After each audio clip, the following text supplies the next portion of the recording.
Let us pray. Lord, have mercy upon us. Lord, have mercy upon us. Our Father, who art in heaven, hallowed be thy name. Thy kingdom come, thy will be done, on earth as it is in heaven. Give us this day our daily bread, and forgive us our trespasses, as we forgive those that trespass against us. And lead us not into temptation, but deliver us from evil. For thine is the kingdom, the power, and the glory, forever and ever. Amen. Almighty God, who in thy wisdom and goodness has appointed the office of rulers and parliaments for the welfare of society and the just government of men, we beseech thee to behold with thy abundant favor us thy servants, whom thou hast been pleased to call to the performance of important trust in these islands. Let thy blessing descend upon us here assembled, and grant that we may treat and consider all matters that shall come under our deliberation in so just and faithful a manner as to promote thy honor and glory, and to advance the peace, prosperity, and welfare of these islands and of those whose interests thou hast committed to our charge. And this we beg for Jesus Christ, his sake. Amen. May the grace of our Lord Jesus Christ and the love of God and the fellowship of the Holy Spirit be with us all evermore. Amen. Morning, members.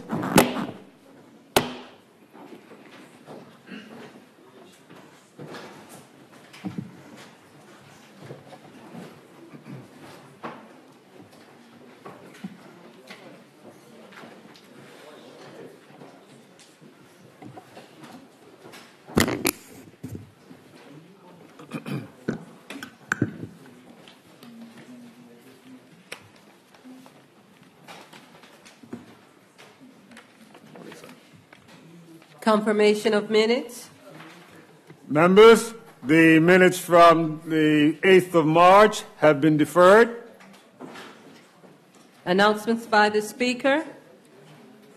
Members, today is Commonwealth Day, and the traditional Commonwealth Day message will be circulated to you. The topic for this year is the Connected Commonwealth, but you'll receive your message via circulation of other communications. Papers and other communications to the House. Papers and other communications.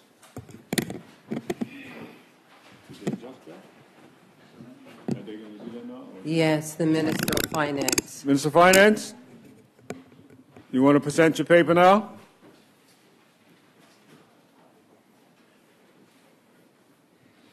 Good morning, Mr. Speaker.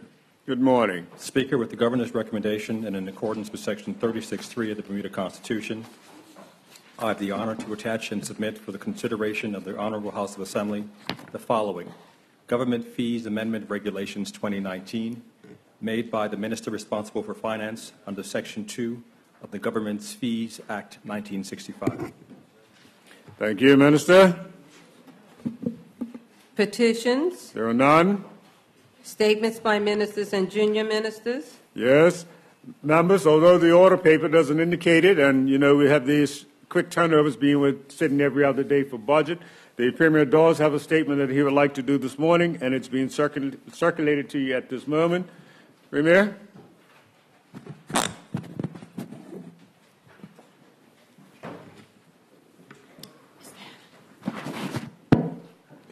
Good morning, Mr. Speaker. Good morning. Mr. Speaker, the use of subject matter experts or political advisors in support of a government's policy aims and objectives is an established and accepted use of professional services in Bermuda and elsewhere. From the days of Raj Naharaja, some consultants have attracted controversy, while others have hardly been known, although their contribution to the development of Bermuda can be seen in many facets of our everyday lives. Mr. Speaker, the increasing demands of modern governance and public administration have taxed traditional ministry headquarters within Bermuda's public service. In Bermuda, permanent secretaries combine their principal role of lead policy advisor to ministers with office management, accounting, and budgetary responsibility, speechwriting, the drafting of cabinet memoranda and briefs, managing union relationships, patty oversight, and many day-to-day tasks associated with ministers' needs. Mr. Speaker, The SAGE Commission examined the operations of ministry headquarters and the role of permanent secretaries. In their 2013 report, they recommended, citing the 2011 Civil Service Review, the creation of a ministerial private office. To quote from the SAGE report, Mr. Speaker, and I quote, "A ministerial private office should be created to relieve permanent secretaries of the day-to-day tasks associated with ministers' needs." To again quote the 2011 Civil Service Review, we believe that a private office would relieve the permanent secretary of the day-to-day management of ministers' tasks such as detailed briefing, speech writing, intelligent prioritization of the minister's diary, gatekeeping, managing the minister's relationship with the legislature, progress chasing of submissions within the ministry, etc. End quote from the SAGE report. Mr. Speaker, the 2011 review said, "We believe that such a role closer to a minister would be a good one for young civil servants who are judged to have the potential for rapid advancement." Mr. Speaker, let me pause on that point to remind the honorable members of the recent announcement I made on the Cabinet Office internship program set to be run during this summer. From the young people we will attract for this period, I expect we'll identify such high flyers who will continue to add to the capacity of the public service. Mr. Speaker, the review continued. We believe that such a system would free the permanent secretary to develop a closer grip on improving the performance of the ministry and its constituent departments, the development of policy options, and driving better delivery and accountability through the system. End quote. Mr. Speaker, after almost 2 years in government, I think that I can speak for all ministers in saying that permanent secretaries are increasingly busy and challenged to meet the demands of the post without the support required. Therefore, I have indicated my full support for the SAGE Commission's recommendation on private ministerial offices and have encouraged ministers who feel a significant number of requests from the public to start the process of building this capacity within ministries by hiring an advisor as permitted by the Ministerial Code of Conduct. Honorable members should note that Section 9(1) of the Code dictates that such engagements are subject to budgetary approval and the prior written approval of the Premier. Further, Mr. Speaker, I can advise this Honorable House that terms similar to the Premier and Opposition Leaders' Personal Staffs Act 1983, I shall shortly invite the Cabinet to approve amendments to relevant legislations to formalize ministerial private offices. Mr. Speaker, honorable members will note that the Ministerial Code of Conduct also contemplates the engagement of expert consultants who, through their professional expertise, can be taken on in support of the policy remit of a minister. It is not a poor reflection on the public service that successive governments have required professional services to advance their programs. Highly technical areas, the use of cutting-edge technology, and the precision of expert advice all demand special skill and expertise. I wish to further advise honorable members that I invited the Policy and Strategy section within the Cabinet Office to conduct a jurisdictional review and to advise on a means by which to grade consultant engagements to ensure pay equity and compensation package that is more standardized and in keeping with the level of expertise for which the particular consultant has been engaged. This will set a standardized scale for compensation which all parties will be aware and to which they subscribe when working in support of the Governor of Bermuda. Mr. Speaker, the pursuit of political goals has made the term consultant a bad word in many cases. Providing a legislative underpinning and more transparent system of grading and compensation for consultant work, both political and expert, will go a long way towards changing that perception and, most importantly, promoting greater efficiency in delivery of services and the implementation of policy on behalf of the people of Bermuda. Thank you, Mr. Speaker. Thank you. Thank you, Premier.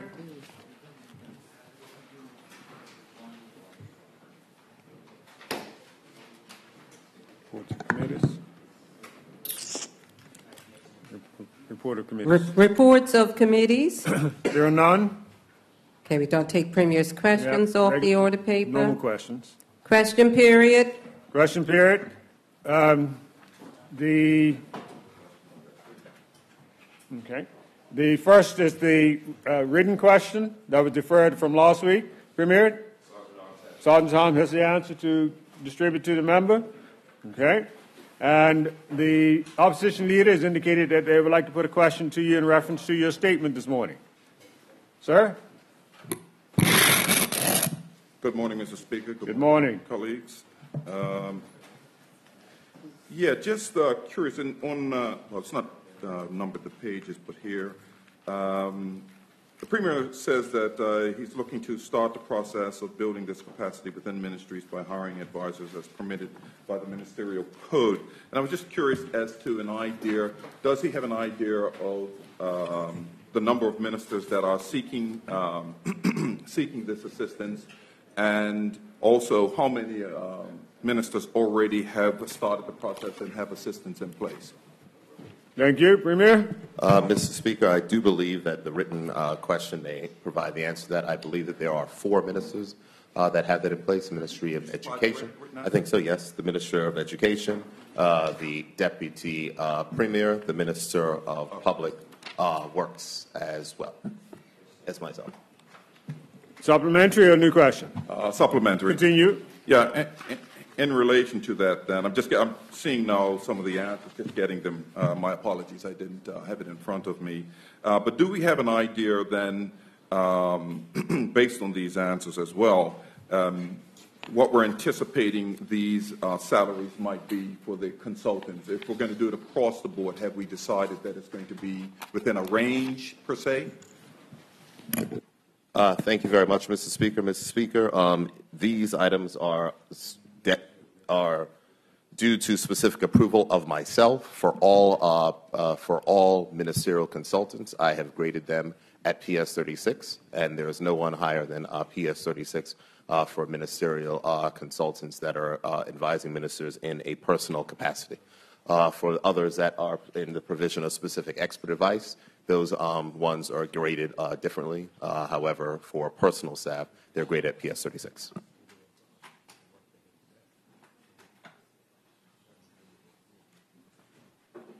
Thank you. Supplementary or new question? Anybody else want to ask a supplementary? No supplementary? Okay. That brings us to a close of questions.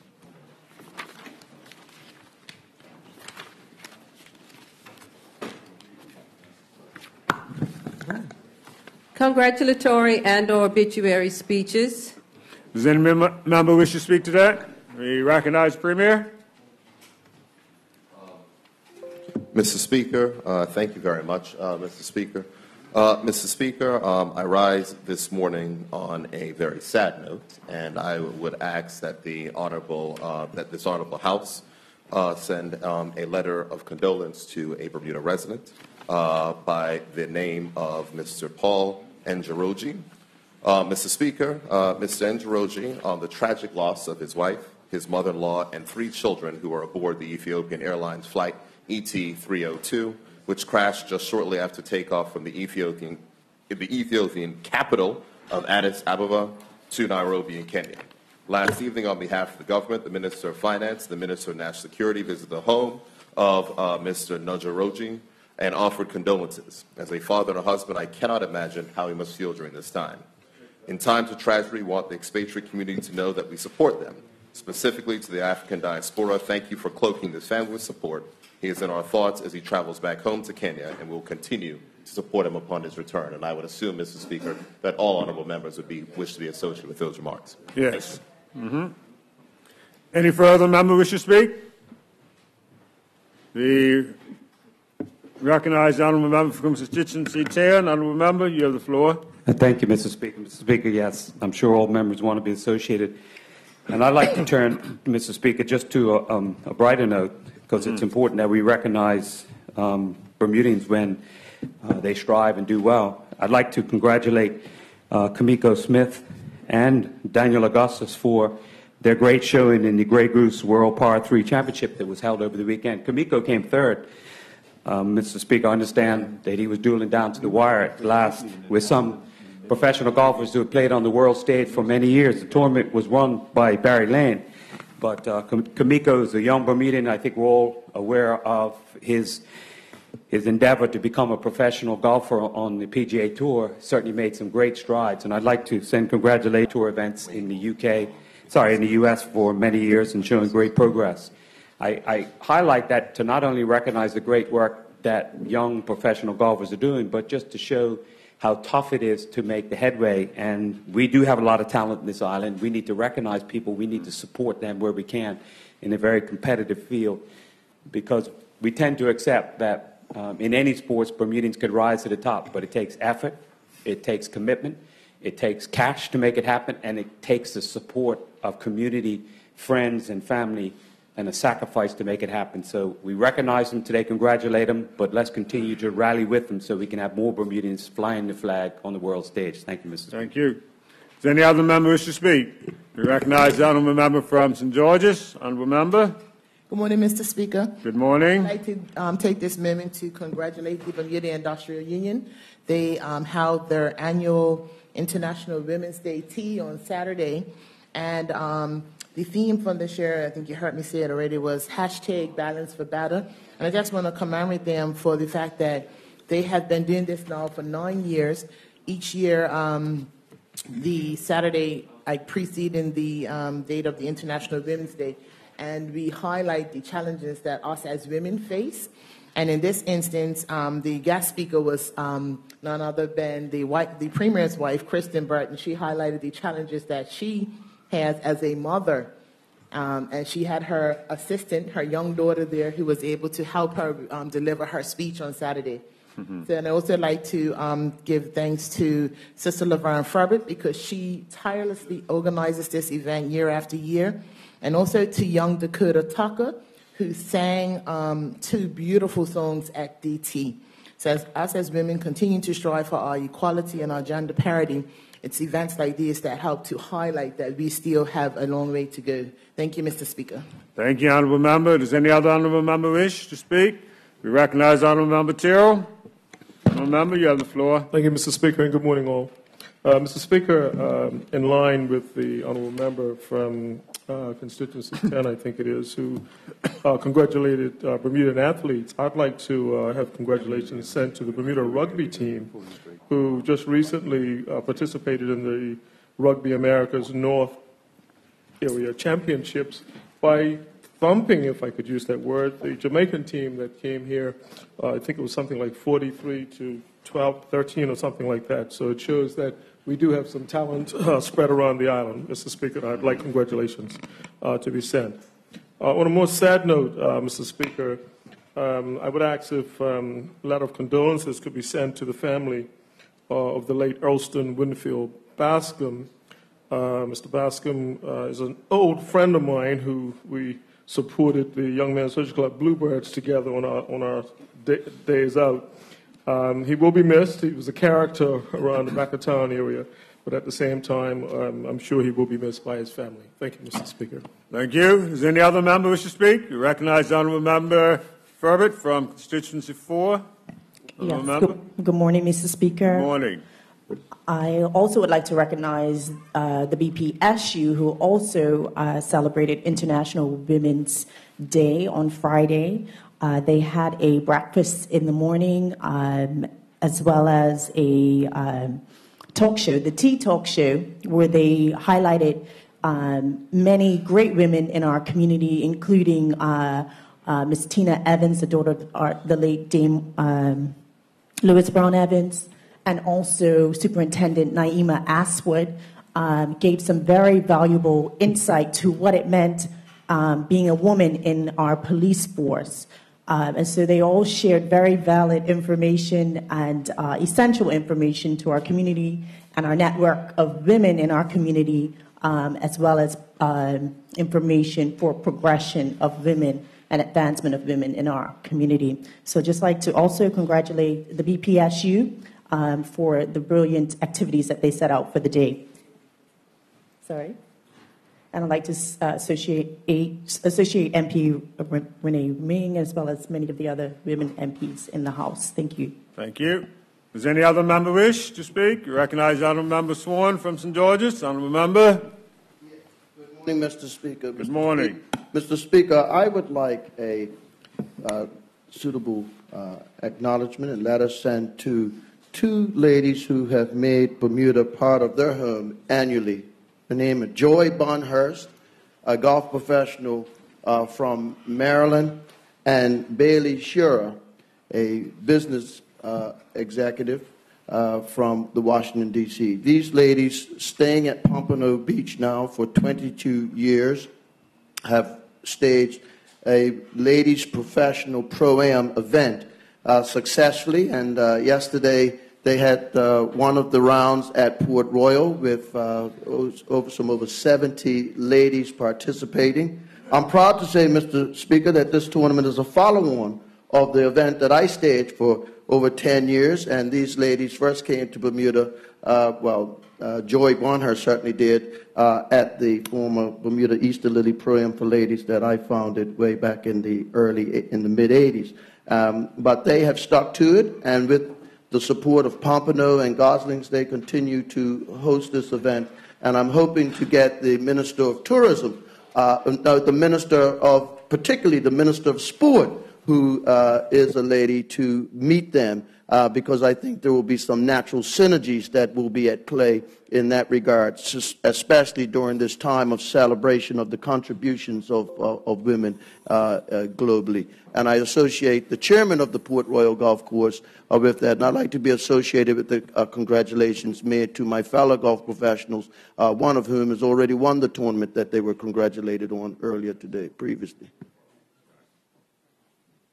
Thank you. Does any other member wish to speak? No other member? Before we move off of condolences and congratulations, let me just take this moment to recognize the young students who are in the gallery this morning. We have the students P4 class from Northlands under the guidance of their teachers, Mrs. Hill, Mrs. Matthew, and Mrs. Hollister. It's good to have you here this morning visiting us with us, and I hope that you'll find this a learning exercise, young people, in how government operates here and trying to act in the best interests of all our citizens. So welcome to Parliament.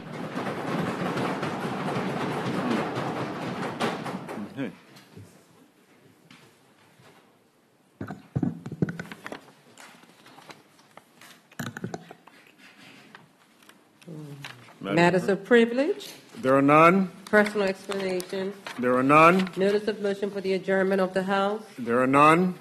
Introduction of bills. There are two government bills that will be introduced this morning, and the Junior Minister of Finance, you're going to do them on behalf of the Minister. Thank you, Mr. Speaker. On behalf of the Minister of Finance, the Honourable Curtis Dickinson, I'm introducing the following bill, which, according to Section 36(3) of the Bermuda Constitution, requires the Governor's recommendations that it may be placed on the order paper for the next day meeting. Exempted Partnership Amendment Act 2019. Speaker, I'm introducing the following bill, which, according to Section 36(3) of the Bermuda Constitution, requires the Governor's recommendations that it may be placed on the orders paper for the next day meeting. Customs Tariff Amendment Act 2019. Thank you.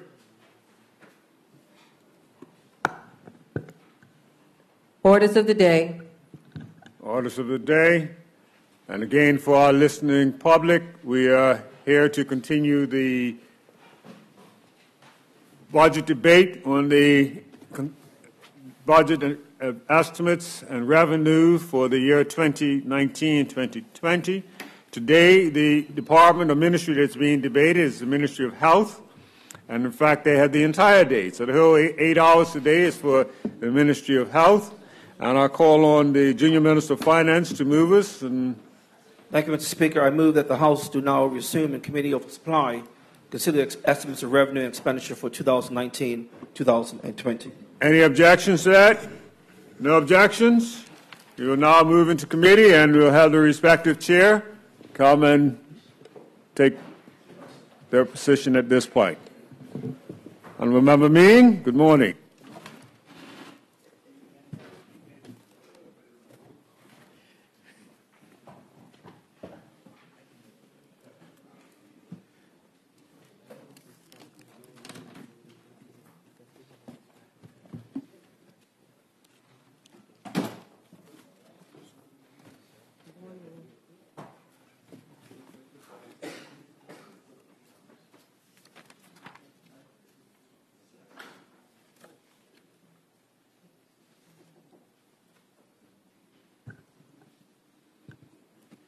Good morning, honorable members.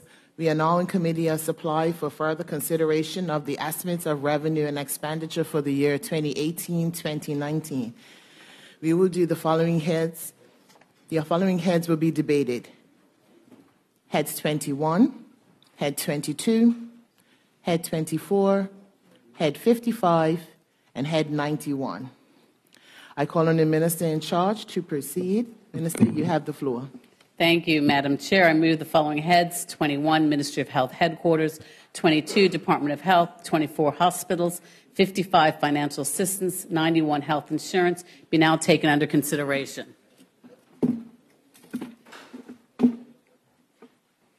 Madam Chair, it gives me great pleasure to present the budget for the Ministry of Health overall, which includes Head 21, the Ministry of Health Headquarters, found at pages B167 to B172 of the budget book. Madam Chair, the mandate of the Ministry Headquarters is to serve as the policy directorate for Bermuda's health system.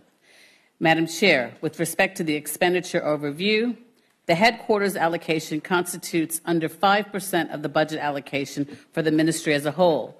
A total of $11,649,000 has been allocated for this head for the 2019-2020, which represents an increase of $161,000 or 1% over the original budget of 2018-2019.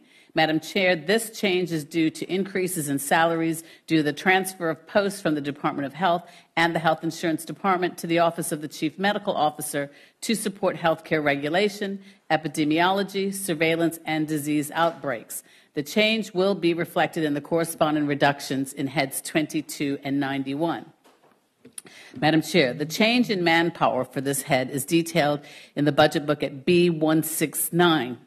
Increasing the employee numbers for the ministry headquarters from 45 to 47 established posts, representing 3 sections. However, I have to pause here briefly, Madam Chair, to remind us all that across the Ministry of Health, we continue to have a total of 89 vacant positions out of 398 established posts. This is 22% of the ministry's total workforce, and it has a severe impact on our ability to deliver services and protect the public. Madam Chair, I have to stress that this situation was inherited from the previous government, whose hiring freezes and early retirement incentives crippled many parts of public health provision, from closing dental clinics to 10-bed closures at the rest home facility. Hiring freezes on healthcare systems and services cause harm to real people in the short term and damage the community in the long term. While we have been working diligently to remedy these deficits and hire the nurses, social workers, dentists, dental hygienists, paraprofessionals, and so on, who are desperately needed to provide frontline services for vulnerable and dependent persons in our community, which are largely seniors and persons with disabilities, it is impossible to reverse 89 vacancies fast enough. The staff shortages left existing teams overstretched to cover as much as they could and subsequently were burnt out. It is a travesty, Madam Chair, to see healthcare professionals amongst the most noble of professions treated in this way. Recruitment cannot catch up fast enough to outpace resignations and early retirements due to burnout. But we continue to make strides, Madam Chair, and have put measures in place to restore morale across the ministry. In particular, we have signed up for Investors in People certification and are actively working to ensure that this international accreditation is obtained by 2021. I now will speak on each of the sections and business units under this head, Madam Chair. The business unit 2101, General, comprises a small team of 11 persons and a budget largely dedicated to grants for the community. In total, Madam Chair, over $5 million of the unit's total budget of $7.7 million is for grants. The balance serves to run the operational and strategic engines of the ministry through accounts section and our corporate service policy directorate. Output measures. The output measures, Madam Chair, for the business units are listed at page B170. Some highlights of the ministry's performance measures are better demonstrated in the Ministry of Health's Roadmap 2019, which serves as the ministry's annual corporate plan and provides a helpful overview of the ministry as a whole. The Roadmap 2019 has been published on our website at gov.bm under the Health Library. Specific measures I want to highlight are as follows. Under 31000, General Administration, The health insurance rates will be tabled during this session, but with a proposed effective date later than the 1st of April 2019, thus missing the target date. And this is due to the decision to leverage hospital funding to put the health system on a more sustainable path. Honorable members will be aware that the ministry has worked with the Bermuda Hospital Boards and the Bermuda Health Council on a transformative innovation that will transition the hospitals to a streamlined payment mechanism. This would create dramatic efficiencies, incentivize a focus on appropriate care and efficient use of resources, and prevent a forecasted $20 million in additional health care cost. The savings are being used to minimize standard premium rate increases, as well as invest in evidence-based programs for more prevention and primary care. Currently, the Bermuda Hospitals Board covers its annual costs through 4 main funding sources: fees charged to the island's public and private insurers for health services rendered, and this is claims against the standard health premium; a government subsidy grant towards the cost of caring for children, seniors, and the indigent; a government grant for the Mid-Atlantic Wellness Institute; and a transfer from the Mutual Reinsurance Fund. The hospital is also able to bill non-residents for any health care delivered and can bill residents for select services that are not standard health benefits. The objective of these various revenue sources is to ensure BHB has enough funding to operate the hospital and MWI and be able to generate sufficient surplus to reinvest in necessary building maintenance and infrastructure, such as technology upgrades. However, fragmented approaches like these are increasingly viewed by health and finance experts as expensive, outdated, and in the long run, unsustainable in the face of an aging population and growing health care needs. International evidence has clearly shown that these types of volume-based fee-for-service payment models results in higher spending. Alternative payment methods and models such as capitated payments, bundled payments, and valued-based grants have been proven to be more cost-effective and result in better health outcomes. Madam Chair, the 2018 transition of BHB's fees to a rational methodology using an internationally accepted standard based on the relative value of procedures has been extremely valuable to properly assess the volume and complexity of care delivered by our hospitals. This makes it possible to properly budget based on actual cost of services rather than the antiquated process of rubber stamping arbitrarily derived fees. It has also placed us in a better position to transition Bermuda's health system away from the antiquated coding framework the rest of the world has abandoned and adopt the ICD-10 at long last. In short, the planned transformation of hospital funding is aligned with the conversion of fees of relative values. Madam Chair, regarding Business Unit 31015, Grants and Administration, and that can be found at page C17, which lists the Ministry of Health's grants to a number of agencies providing essential frontline services to aid public health and social assistance, and these are as follows. $2,862,000 for the LCCA to cover overseas medical care for un- and underinsured persons, $125,000 for the Bermuda Nursing Council to support the regulation of nurses, $800,000 for the Bermuda Health Council, which I will speak about momentarily, $38,000 for Age Concern, $753,000 to the following rest homes: Lorraine Rest Home, $502,000, Matilda Smith Rest Home, $250,000, and in addition, $300,000 to Summer Haven, $300,000 to Packwood Rest Home, and $42,000 for Admiralty House, $10,000 for SART, which is Sexual Assault Resource Team, $13,000, Madam Chair, for Tomorrow's Voices, and $100,000 for Public Health Scholarships. Madam Chair, our commitment to the Dr. Barbara Ball Public Health Scholarship is unwavering. We are currently accepting applications for the 2019-2020 academic year and anticipate awarding $100,000 in scholarships once again to deserving students in key public health areas.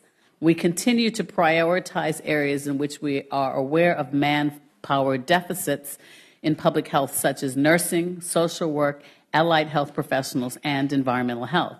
Since 2015, the Ministry of Health has supported nearly 30 students in the areas of medicine, nursing, social work, physiotherapy, pharmacy, counseling, dentistry, and occupational therapy. And this is a worthy investment in Bermuda's health workforce. Madam Chair, under Business Unit 31020, Corporate Services, this business unit serves to support my office and leads major policy initiatives and PADI implementation. Significant policy and legislative changes achieved in the last year include amendments to upgrade the Psychological Practitioners Act, the Allied Health Professionals Act, and now the Midwifery and Nursing Act, the daycare regulations, legislation impacting operations of the Chief Medical Officer, and the Mental Health Act. In addition, we have developed and implemented the Care Homes Code of Practice, which is raising the standards across the island's rest homes, and we overhauled the child daycare regulatory regime to protect the well-being and safety of our children. Madam Chair, these are excellent achievements that honorable members in this House supported unanimously and helped move Bermuda forward in protecting the public. With respect to the Public Access of Information PADI Act responsibilities, the Ministry of Health continues to be disproportionately burdened. Again, while we fully support the spirit and intent of PADI and go to more lengths than most to provide accountability and transparency to the public through our website, Health eBites, issue briefs, as well as Vital Signs newsletters, PADI implementation is costly and draws resources away from material public health needs. This year, my ministry has handled 17 PADI requests to date, including 7 internal and 7 ICO reviews, some of which have been open for over a year. These absorb a tremendous amount of staff time and resource that is out of proportion to any possible benefit to the public. By way of an example, Madam Chair, just one PADI request that was studied to assess its impact required an excess of 337 man-hours and cost the government well over $20,000. Madam Chair, this cannot possibly have been the intent of PADI. I would have much preferred to have given that $20,000 to a rest home or to a homeless program, but instead the public money was spent on satisfying the curiosity of one requester, and it is a regrettable usage of the public's money. Madam Chair, amongst the most significant policy changes in the current year has been the introduction of the sugar tax jointly with the Ministry of Finance. This initiative was in our platform and the 2017 throne speech and was developed quickly to send the strongest message to the community that government is serious about tackling obesity and chronic diseases. The sugar tax was introduced with the intent of shifting public choices towards healthier behaviors. Lowering our sugar consumption is necessary to combat our obesity, diabetes, and kidney-related diseases, which are driving up healthcare costs untenably.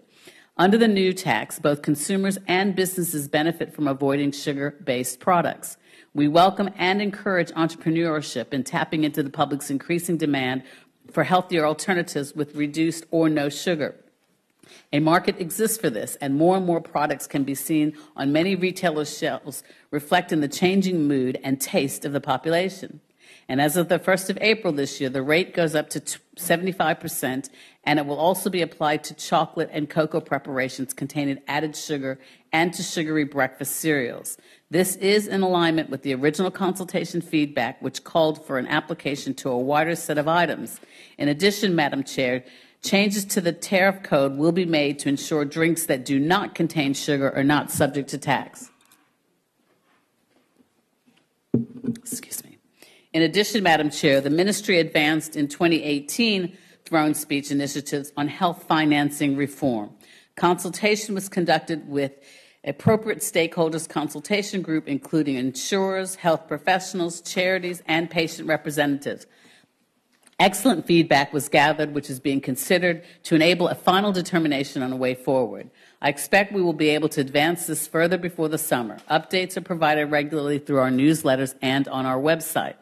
Plans for the upcoming year include, Madam Chair, under the business unit, we will be bringing some legislation changes in the upcoming year to include updates to health professional statutes, to upgrade and standardize all health professionals' regulations, modernize the Medical Practitioners Act, and upgrade the Dental Practitioners Act.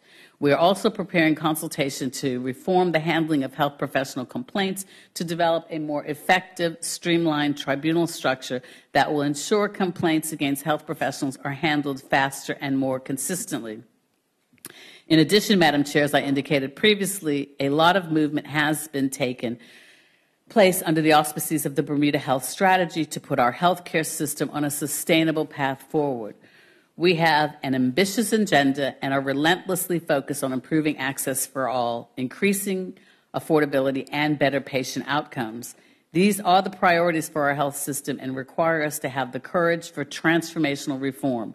We need to do things very differently if we want to get different results. The time for change, Madam Chair, is now. Office of the Chief Medical Officer, which can be found, Madam Chair, at pages B167 to 172 of the Estimates in Revenue and Expenditures.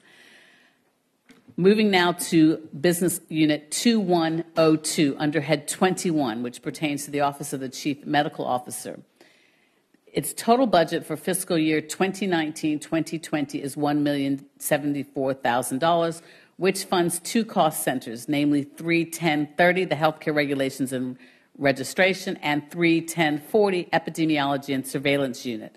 The office consists of 8 full-time employees and a consultant pharmacy inspector providing services equivalent to 0.025 of a full-time employee. The responsibilities of the Office of the CMO fall under 4 broad categories. First, the office registers healthcare professionals and healthcare facilities such as pharmacies, clinical laboratories, and diagnostic imaging facilities. It monitors credentials, qualifications, standards of practice, and receives and addresses complaints against healthcare professionals.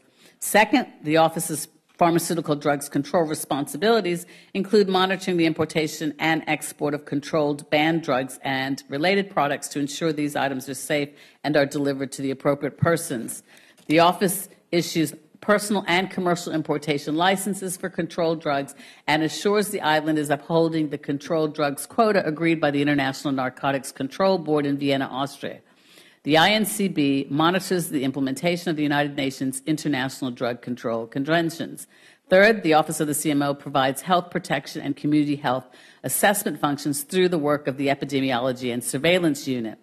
The Epidemiology and Surveillance Unit monitors the occurrences of diseases on the island, both infectious disease, communicable diseases, and some chronic non-communicable diseases to help prevent and control these diseases.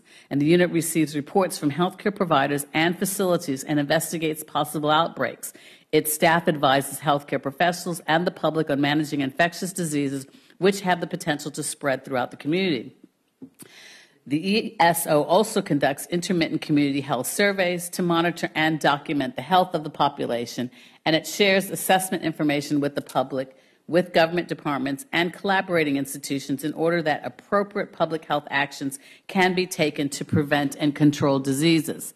And finally, the Office of the CMO performs various statutory functions and services required by Bermuda law, such as granting permission for burials, relief of customs duty, advising government on health matters, and serving on and supporting the work of statutory boards and councils. The office serves as the national public health focal point for communications coming from and going to international agencies such as the World Health Organization and the INCB. Many of these communications relate to funding, training opportunities for health sector workers. Madam Chair, of the Office of the CMO, total budget $630,000 is allocated to healthcare registration and regulation. This year, the section registered 870 healthcare professionals and registered 248 statutory requests, which they processed, that were made from the public, and 129 of these were commercial drug requests. Also, in this fiscal year, the office launched the inaugural online re-registration for medical practitioners, allied health professionals, and pharmacists. The need for automation of these processes was long awaited and not without challenges. We are satisfied that the tedious manual procedures are being replaced by more efficient and thorough electronic procedures. An online process for initial registration of all health professionals will be implemented in the coming year. The registration section continued to meet its performance targets by publishing accurate healthcare professional registers and supporting the professional statutory boards in their registration and complaints handling responsibilities. For the coming year, the office expects to complete the policy development required to update the Medical Practitioners Act 1950 and to update the standards and practice of medical practitioners. Regulatory responsibilities were weighty in the past year due to steady flow of complaints which were handled within the professional conduct committees. These procedures require costly legal support. As a result, legislative reform efforts continue to be a priority with the hope of developing complaints handling procedures that are better suited to the resources available. Legislative reforms in 2018 transferred some of the regulatory functions from the Office of the CMO to the Bermuda Health Council, specifically the registration of healthcare facilities as an initial step. Regulatory support for professional boards will also be transferred to the Health Council over the coming fiscal year, starting with allied health, dental professionals, and optometrists and opticians. This will allow for greater focus of resources of the regulation of medical practitioners and on essential protection of health and community assessment functions within the Office of the CMO. A sum of $444,000, Madam Chair, has been budgeted for the work of the Epidemiology and Surveillance Unit for the year 2019-20. In 2018, the ESU managed over 600 reports of communicable diseases and investigated 156 individual case reports and addressed 8 major disease outbreaks. I have to stress, Madam Chair, that this is a mammoth task that was undertaken by 3 staff members. I can't underestimate the difference that 3 people make in keeping Bermuda safe from communicable diseases and their outbreaks. In addition, the ESU focused on improving the capacity of staff in the office and in the Department of Health to respond rapidly and effectively to public health emergencies such as the disease outbreaks. The ESU successfully implemented the Caribbean Field Epidemiology and Laboratory Training Program, which is an intensive practical epidemiology training from the Caribbean Public Health Agency. And we are delighted to confirm that 5 Ministry of Health employees are expected to graduate successfully from the program in the coming 2 weeks. Work continued in 2018 on the development of the Chronic Disease Register and on the multi-sectorial collaborations to address the threat of antimicrobial resistance. Both endeavors are considered critical public health work and will continue indefinitely by necessity. Also in 2019, Bermuda's second community-wide chronic disease risk factor survey, the STEPS 2019, will be implemented. And data from the first STEPS survey of 2014 informed policy development and planning. I will indicate the progress or lack thereof made in addressing chronic disease risk factors such as obesity, sedentary lifestyle, tobacco and alcohol use, and poor diet. As always, the purpose of obtaining such public health information is that effective strategies and actions involving the whole of society can occur to protect and promote the population's health. Madam Chair, this ends my presentation for Business Unit 2102, the Office of the Chief Medical Officer. Aging and Disability Services, Madam Chair, can be found at page B167 to B172 of the budget book. Line item 2103, Aging and Disability Services, which can be found listed as the National Office for Seniors and the Physically Challenged. Madam Chair, ADS mission is to improve the quality of life for seniors and persons with physical and intellectual disabilities. This is achieved by regulating care homes, coordinating and ensuring the delivery of programs, and by collaborating with a network of stakeholders. Aging and Disability Service has a budget of $2,883,000, which is the same as in the previous year's budget, though $788,000 higher than the revised estimates. ADS operates 2 programs, Madam Chair. One is the Aging and Disability Services, which cost center 31135, and the second is K. Margaret Carter Center, which cost center 31160. Madam Chair, the K. Margaret Carter Center, or KMCC, provides direct support for persons with intellectual disabilities in the community through day program services. KMCC has a budget of $1.89 million to fund 19 staff delivering direct client services for 51 service users participating in 6 different programs. In 2018, all vacant posts, with the exception of 1, were filled by KMCC, making it a total of 18 permanent staff. However, the staff-to-client ratio remains too high, causing untenable shortages when permanent staff is out sick or on leave. Accordingly, the Management Consulting Services has begun an operational and staffing review to improve the efficiency and service quality of KMCC.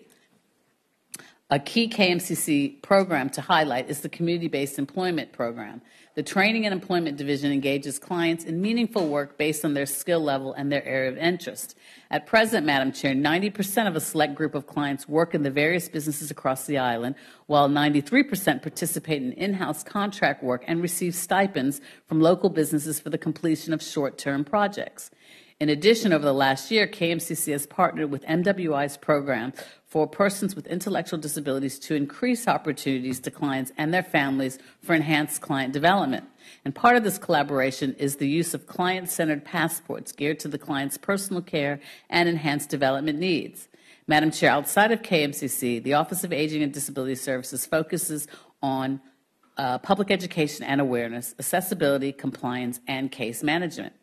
Speaking of case management, Madam Chair, that represents the largest staffing component for the office, and as of January of 2019, the outstanding and essential posts of case manager supervisor and 3 case managers were filled.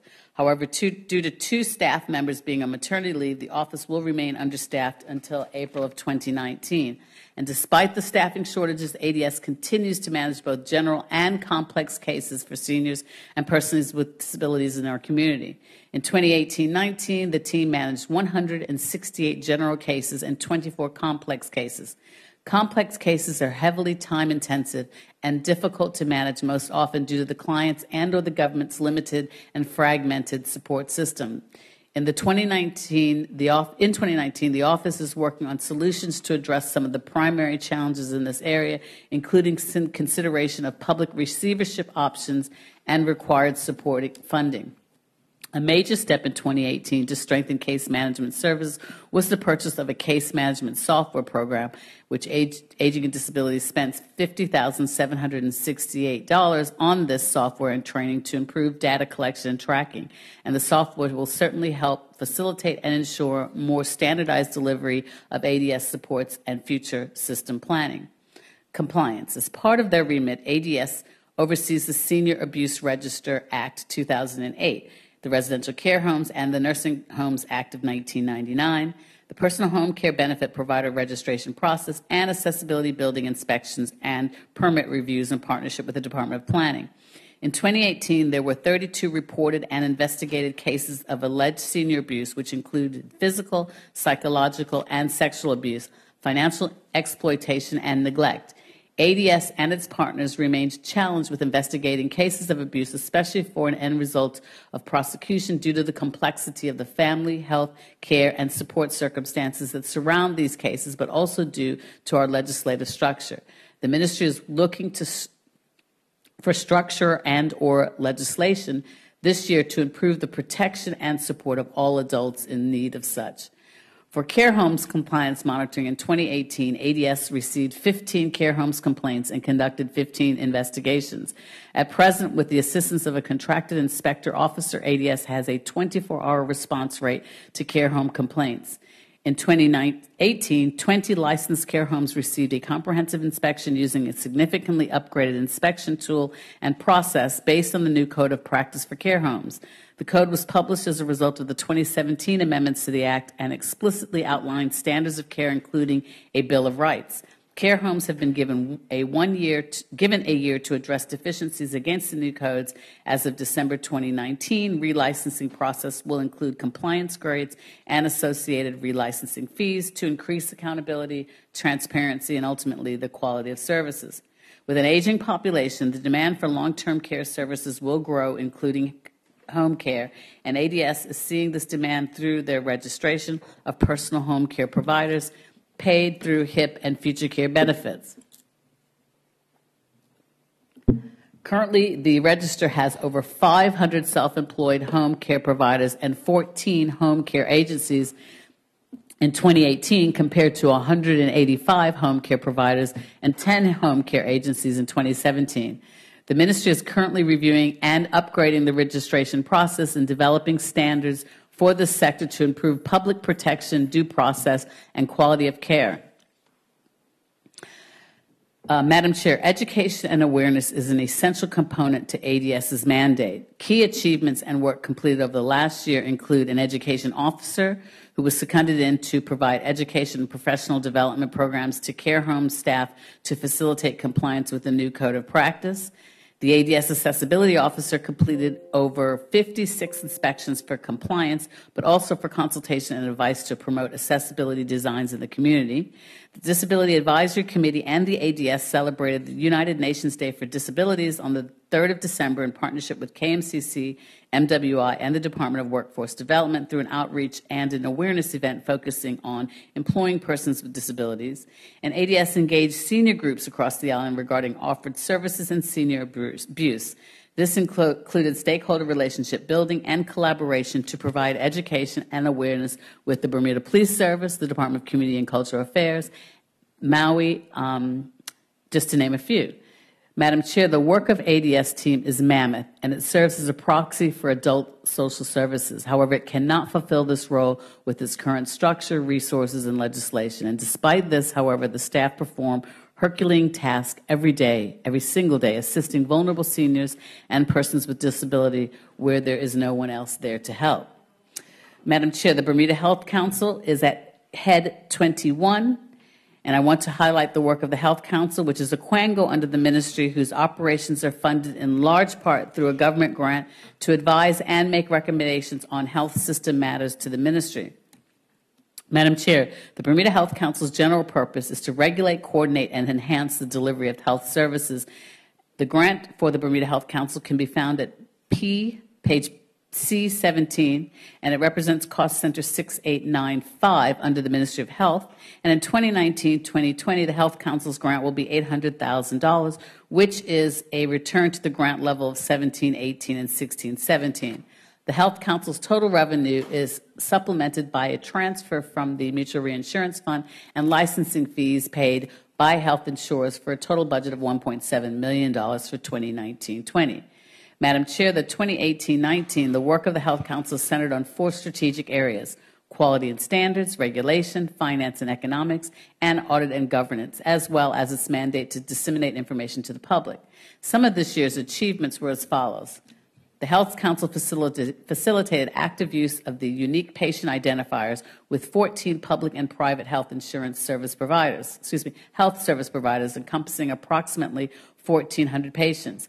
This is a progressive step towards more accurate patient reporting, improved continuation of care, and reduction in health costs associated with unnecessary testing and treatment.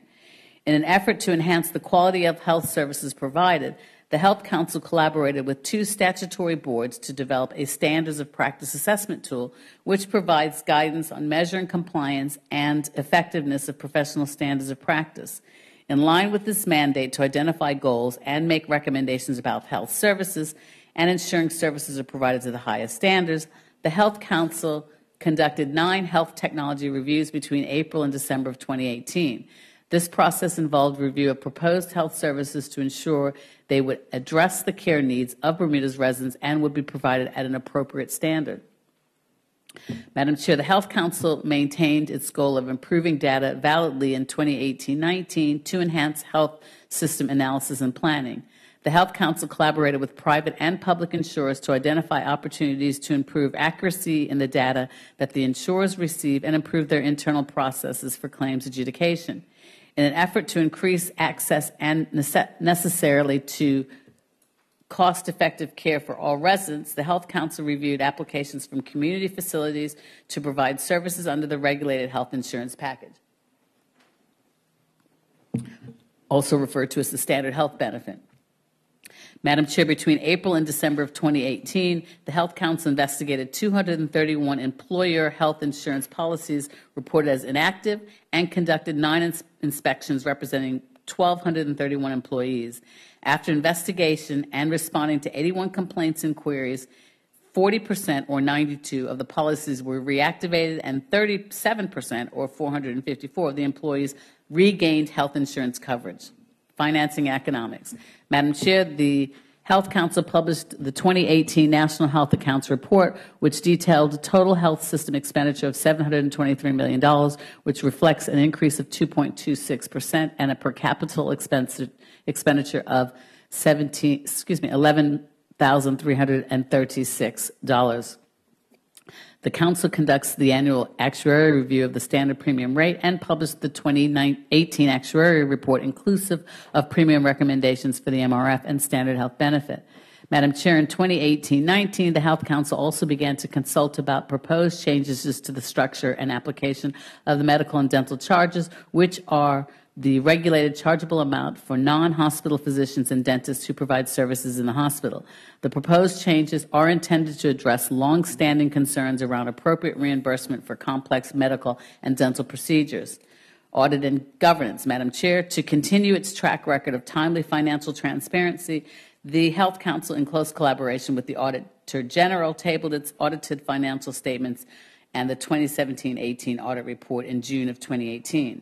The Health Council held a strategic planning session where the Board and Secretariat discussed the strategic vision of achieving a quality, equitable, and sustainable health system by addressing the following: local and overseas care costs, out-of-pocket payments, data accuracy, accessible essential care for all, support for reduction in chronic kidney disease, and enhanced collaboration, and care integration. Information dissemination. Madam Chair, to enhance public education and encourage public awareness and involvement, the Health Council released key pieces of information about the health system and any proposed or upcoming changes. And in 2018-19, this included 2 issue briefs, 4 information briefs, and 1 procedure summary. This was also supported through the improvement in the transparency around interactions with different stakeholder groups. Looking forward to the future. Madam Chair, in 2019-20,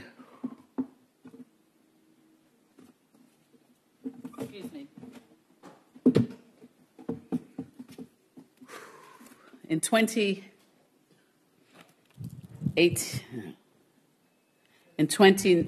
Minister, I'll just take a minute to just remind the listening audience that we are in committee of supply for further consideration of the estimates of revenue expenditure for the year 2018-2019, and we are currently doing health under head 21. The Health Council will continue its involvement in health system and financing reform to ensure affordable and accessible health coverage for all and achieving a more value-based health system. The Health Council will also continue its work on the development of an essential medicines list and associated regulations as a step forward towards achieving its mandated function to regulate the price at which drugs are sold. In June 2019, the Health Council's regulatory oversight will increase in accordance with the CMO's Transfer of Functions Validation Act 2018 to include diagnostic imaging facilities, clinical laboratories, and hospitals. In 2019-20, the Health Council will enhance its enforcement of the claims regulations in an effort to further improve the reliability of health system data in aid of health system planning and to better understand health costs. And finally, Madam Chair, I would like to acknowledge the 2019-2020 Bermuda Health Council's board members whose expertise will contribute to its ongoing achievements, namely Dr. Alicia Stovall-Washington, who serves as the chairperson, Mr. Granville Russell, the deputy chair, Dr. Annabelle Fountain, Mr. Sandru Fubler, Dr. Darian Ray, Dr. Claudette Fleming, Mrs. Michelle Jackson, Mrs. Laura Marshall, Mr. Peter Parker, Mrs. Vanetta Simons, Ms. Cynthia Thomas. In addition, I would also like to acknowledge the ex-officio members of the board of the Health Council, which is the Permanent Secretary for Health, the Chief Medical Officer, and the Financial Secretary. Madam Chair, this concludes my remarks for Head 21, Headquarters. Head 22, Department of Health, can be found at the budget book at pages B173 to 183. Madam Chair, vision and mission. The Department of Health's vision is healthy people and healthy communities. The department promotes and protects the physical, psychological, and social well-being of the community to enable Bermuda's residents to realize their optimum quality of life. 285 Department of Health officers, which that information is at B176, work in 25 programs to assure the health and well-being of the general population. The total current expenditure is estimated to be $28,800,000 $817,000 for 2019-20, and it represents a decrease of $95,000, so that the budget is very slightly reduced from the 2018-19 original budget. The Department of Health's overarching strategic theme is to halt the rise of obesity and diabetes. To this end, the Health Promotion Office develops and implements policies, programs, and products that will promote health and wellness in the community in collaboration with public health partners. The Department of Health has initiated a whole-of-society approach to halting the rise of obesity and diabetes locally. Madam Chair, the speech from the throne 2017 stated, quote, "The government will lead the way in wellness by encouraging its employees to make healthy choices and will contribute to their well-being by offering programs, incentives, and education to support the journey to a healthier public service."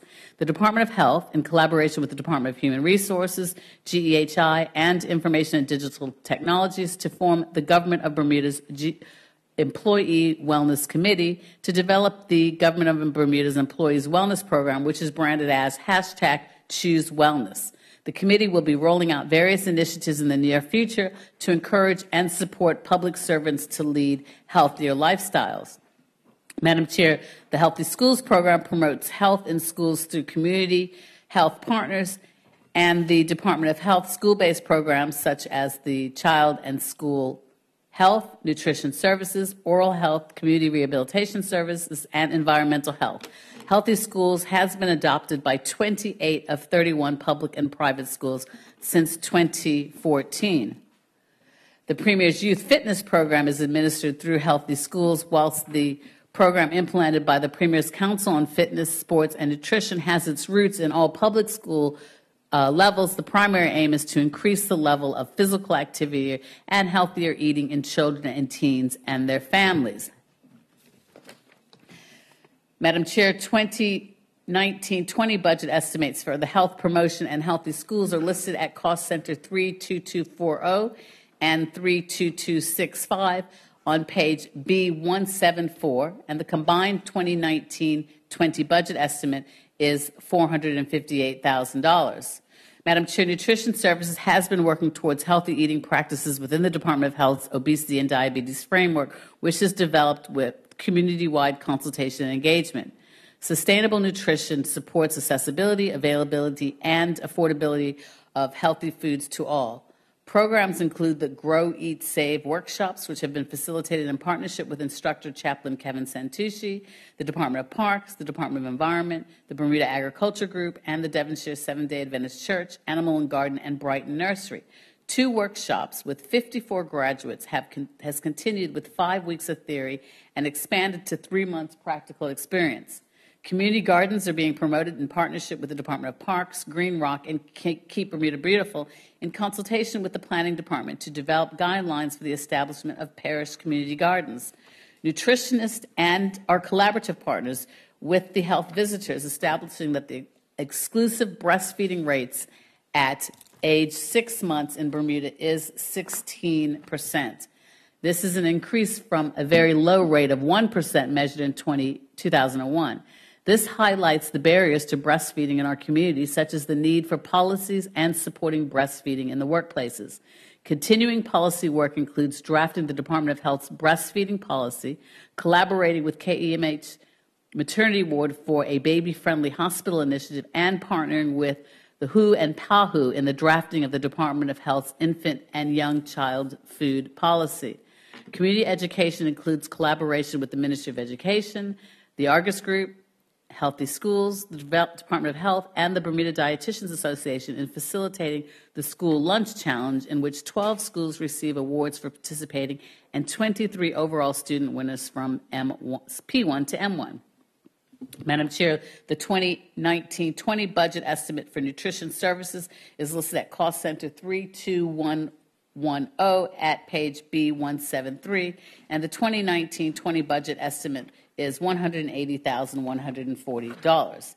Madam Chair, the mission for the Bermuda Health and Family Planning Clinic is to provide women of Bermuda with high-quality, accessible, and affordable reproductive health services, to promote Planned Parenthood amongst women of reproductive age, and to offer antenatal and postnatal care for women who are under or uninsured.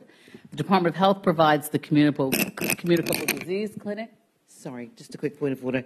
I lost the minister with the head to which she's just referring. She's going through it very quickly, and I am trying to copy down and make notes. So if she would just perhaps, when it comes to the department heads or the business units, if she could just make sure and slow down a little bit so I can make sure that then I won't have to come back and ask. So you point of information with regards to that, is that what you were asking, just so that the heads are clearly read out? Yes.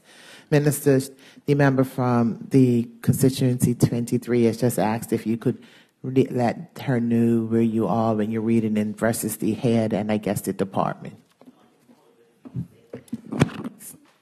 I'm reading She said from cost center basically she wanted you to slow a little down. 32040 at page B173 for sexual and reproductive health. You're welcome. The Department of Health provides the Communicable Disease Clinic and services to prevent and control the spread of communicable diseases, educate the community about sexually transmitted infections, HIV, and other communicable infections, and provide education to promote sexual health. Last year, Bermuda was formally validated by the Pan American Health Organization as having eliminated mother-to-child transmission of HIV and syphilis. This is a distinguished accomplishment met by few countries globally. The management of the two programs has merged into the Sexual and Reproductive Health Program. Madam Chair, I'm now turning to the clinical laboratory, which can be found at Cost Center 32090 on page B173. The clinical laboratory is situated at the Hamilton Health Center. Testing of clinical specimens is performed for child health, school health clinics, oral health, and the sexual and reproductive health programs. The clinical laboratory also serves as the public health clinical laboratory for Bermuda and provides specimen handling and international transport services to Caribbean Public Health Agency laboratory in Trinidad for advanced testing of diseases of public health significance. In 2019-20, the clinical laboratory will be expanding its testing capacity to support diagnosis in the adult preventative health services. That, again, Cost Center 32090, which received a budget of $276,204.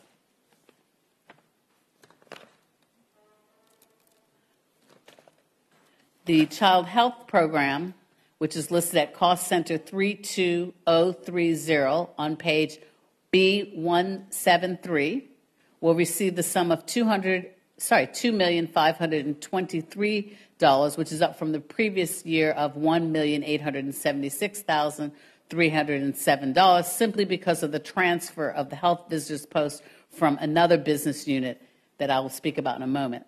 Madam Chair, the Child and Health Program consists of 4 sub-programs: child health, school health, including asthma education, travel health, and immunization.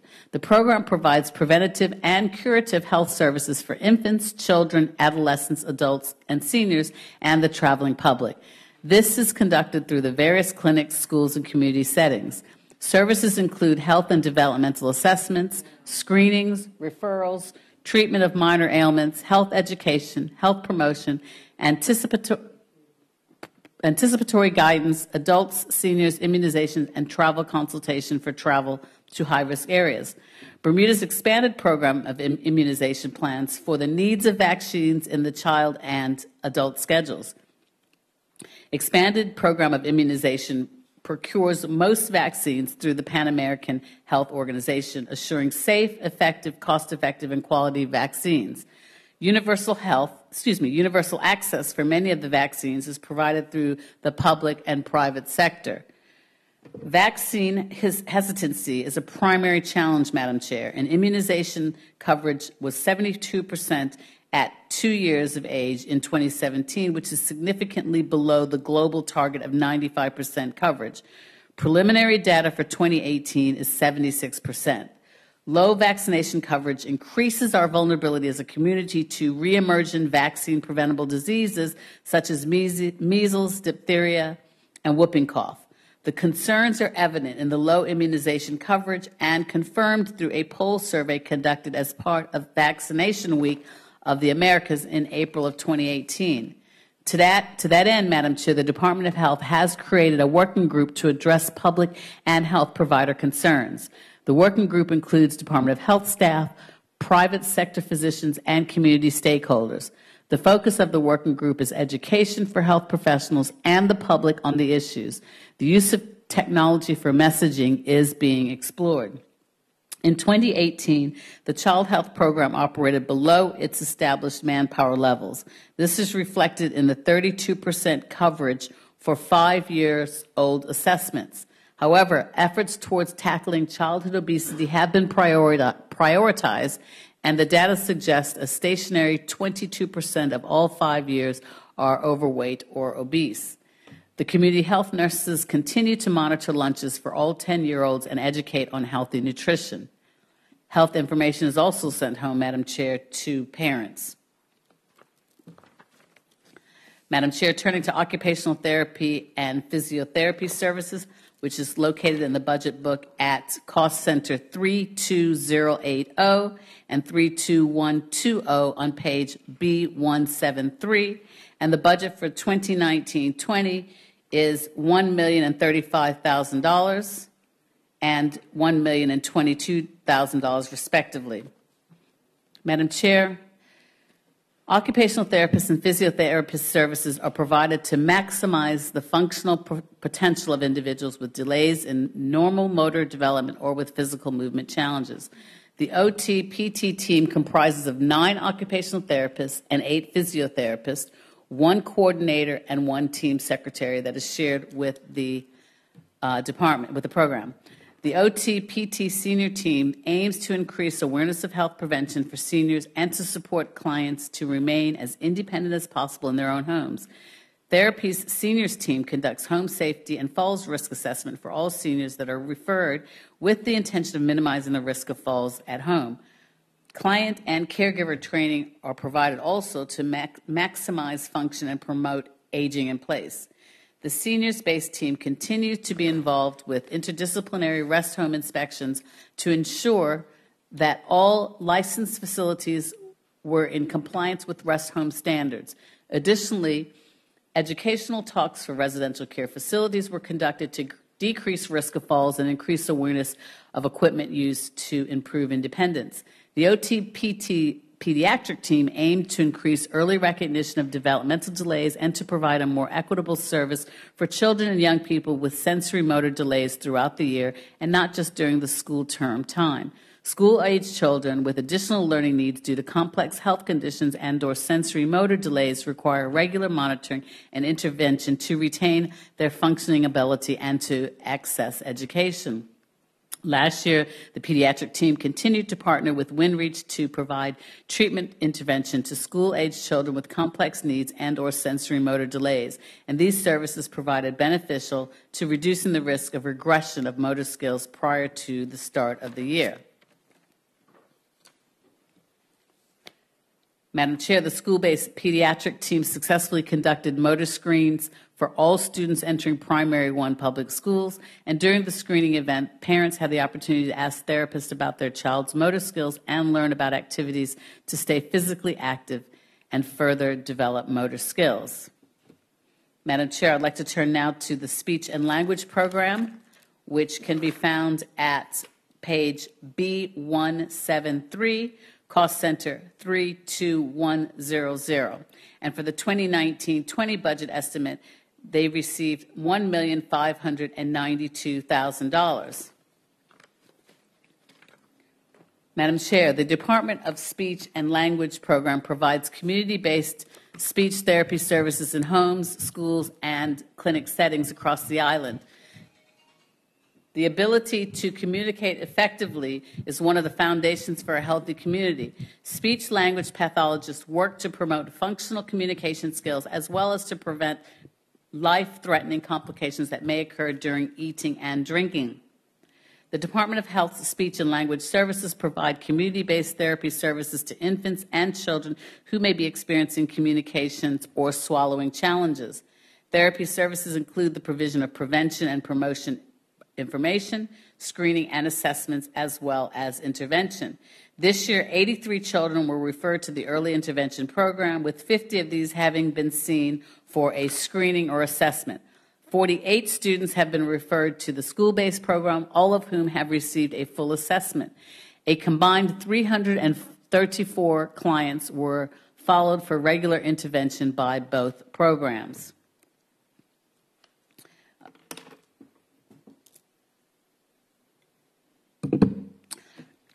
Madam Chair, turning now to the community health nurses, which can be found at page B172, cost centers 32060 and 32010, and their combined budget yes, thank you. 173, and their combined budget estimates, and I'm glad that you're listening, is $2,644,000. Again, that's B173. I beg your pardon. 32060, 32010, page 173. Thank you. That is the Community Health, Madam Chair, and Community Health Administration. Madam Chair, community health nurses are responsible for ensuring that the adult population from age 18 until end of life has access to health services. Madam Chair, the analysis of the results on Taking It to the Street screening initiative showed a high prevalence of behavioral risk factors such as physical inactivity, tobacco and alcohol use, high prevalence of self-reported non-communicable disease diagnosis such as diabetes, which represented 16.4%, and hypertension, which represented 38.4%, whilst only approximately 50% of those diagnosed reported current treatment. Biomedical assessments revealed that almost 2 out of 3 were overweight or obese, and 4 out of 5 had elevated or high blood pressure. Madam Chair, the Bermuda Health Strategy of 2014-19's Health Sector Goal number 13 speaks to this, and I quote, increase the access to interventions to prevent and manage non-communicable diseases and their risk factors in order to reduce the burden of chronic non-communicable diseases in Bermuda. And as such, the community health nurses will further expand their role to provide services through the adult prevention health care services. Adult prevention health care services are medical care that focuses on disease prevention and health maintenance, including early diagnosis of disease, discovery and identification of people at risk of development of specific problems, counseling and other necessary referrals and interventions to avert a health problem. The adult health program, which consists of 3 sub-programs,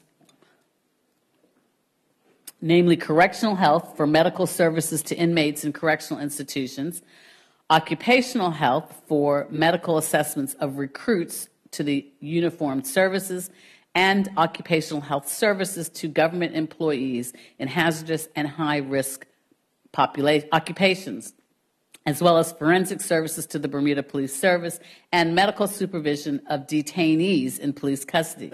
During 2018, 110 clinical sessions servicing 1,020 inmate medical consultations were conducted at Westgate facility. 86% or 176 new inmates received an initial medical examination within 72 hours of intake. 56 recruitment medicals were completed for the uniformed services, which include police, fire, and corrections. During calendar year 2018, 43 BPS forensic call-outs during working hours and 96 after hours, which total 139, were serviced. Madam Chair, the oral health section, which I'd like to continue with, can be found at cost center 32150, 32155, and 32160 at page B174, and their combined 2019-2020 budget estimate is $1,497,000. Again, that's with respect to oral health. Oral health section provides comprehensive dental services to Bermuda's children up to the age of 18 years old, as well as seniors 65 years and older, priority groups, and others including the prisons, co-ed, and other institutions. These services include prevention, consultation, and dental hygiene services, as well as other restorative clinical services.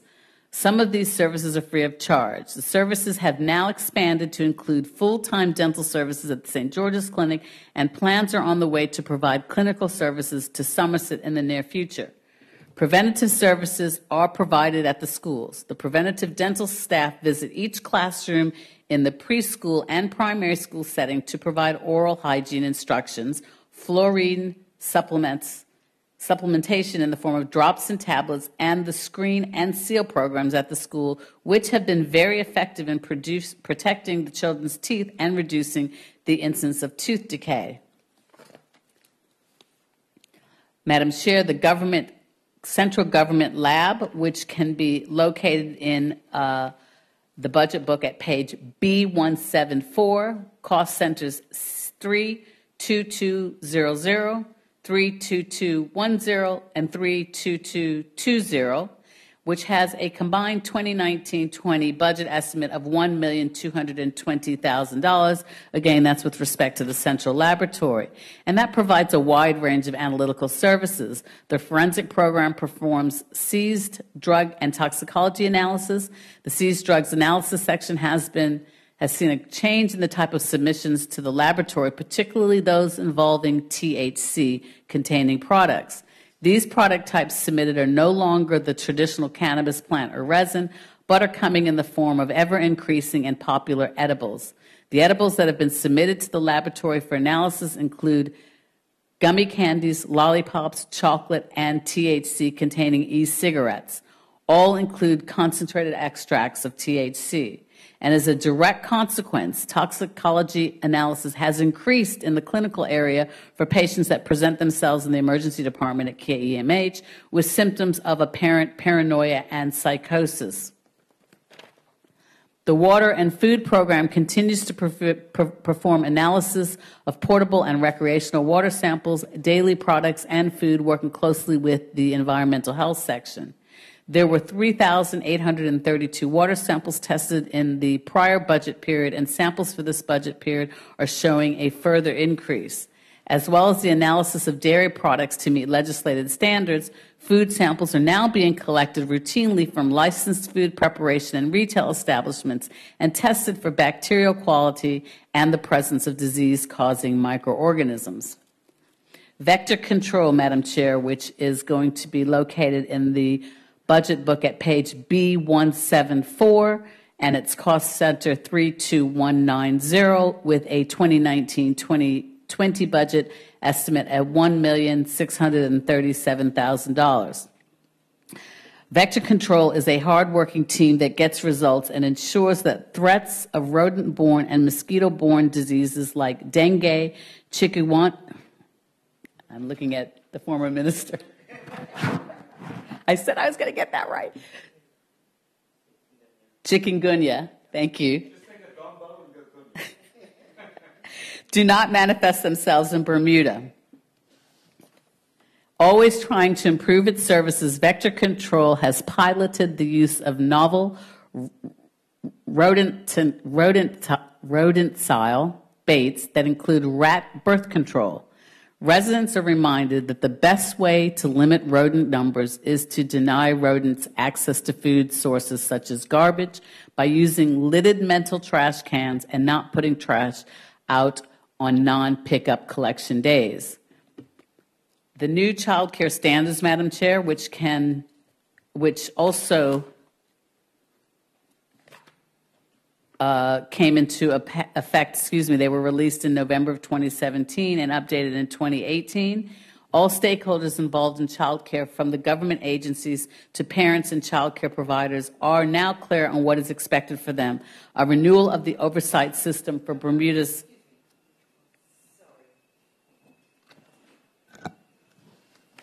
Madam Member from Constituency 23, you have a question? Thank you, Madam Chair. Yeah, we were just talking about vector control, and now I'm hearing about child care. So I'm just wondering if the minister can go back and highlight what head she's speaking about, because obviously we've moved on to something different.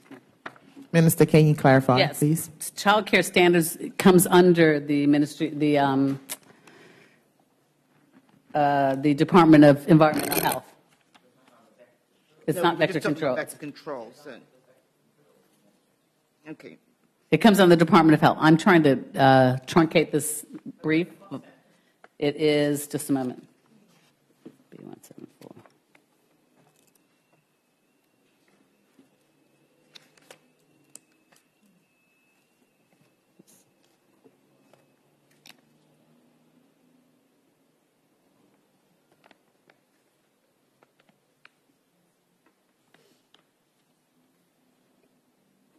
I'll have to get that information for the Honorable Minister because, the Honorable Shadow Minister. This is with respect to the daycare standards, which I don't believe are associated with the cost center. It's just a standard that we have for implementation of the daycare standards. But I can, if it relates specifically to a cost center, I'll get that information this afternoon. So the minister will get that information to you. Thank you, Minister. Proceed. The stakeholders involved in the child care, from the government agencies to parents and child care providers, are now clear on what is expected, and a renewal of the oversight systems for Bermuda's child care settings has also since resulted. I did provide honorable members last week, Friday, with full details concerning that during the course of a ministerial statement, so I will not further repeat myself from last week, just to ensure that we have a proper use of our time. Madam Chair, the environmental section continues to provide monitoring, investigate, and regulatory functions in such diverse areas as food safety, occupational safety, nuisance control, and water safety, and tobacco control. Occupational safety and health, which is Cost Center 3220070, at page B174, is being rejuvenated with the recruitment underway for a safety and health inspector to enable more proactive inspections and industry outreach and collaboration. The aim is to increase adherence to occupational safety and health standards, thereby reducing the number of workplace accidents, ill health conditions, and dangerous occurrences.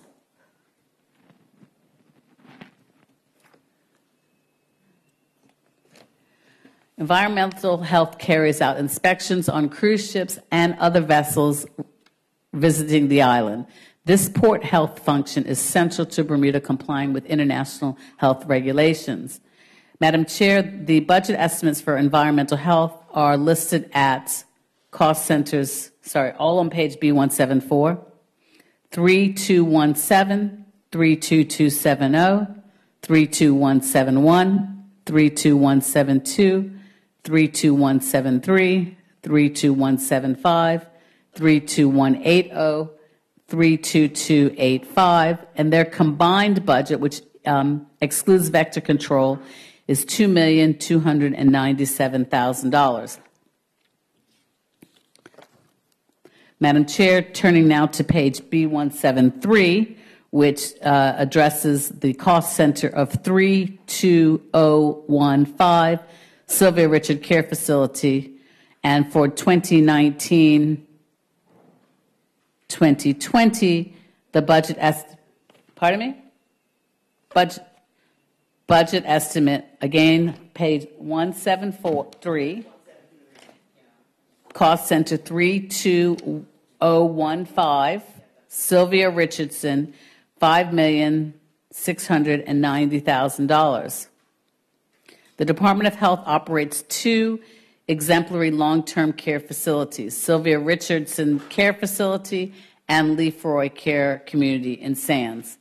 They provide care, promote independence, and optimal health in persons aged 65 years and over. Madam Chair, Leafroy Care is also at page B173, line item, cost center 32000. Both of these facilities provide care, promote independence, and optimal health in persons aged 65 years and over who have significant nursing and care needs requiring 24-hour facility-based care. Although the standard of care at Leafroy is second to none, the physical plant has exceeded its useful life and no longer serves our elders well. Leafroy House is close to sea level, and its exposed location has caused it to be damaged by several hurricanes in past years. The government has now set aside a parcel of land in the vicinity of Rockaway in Southampton for the relocation of Leafroy House, and this will also serve as a community health center for the West End residents. Additional funding was also approved last year for the reopening of 10 nursing beds in Sylvia Richardson Care Facility. Although the 10 beds were previously designated, occupied, and funded as the assisted living or more independent care level, it was recognized that this no longer reflects the level of care needed in the population. Last year's increase in funding and staffing will allow for all 43 beds to be nursing care level. New staff have been hired, and as of February 2019, new residents have begun to be admitted. It is anticipated that all vacant beds will be filled by the end of March 2019.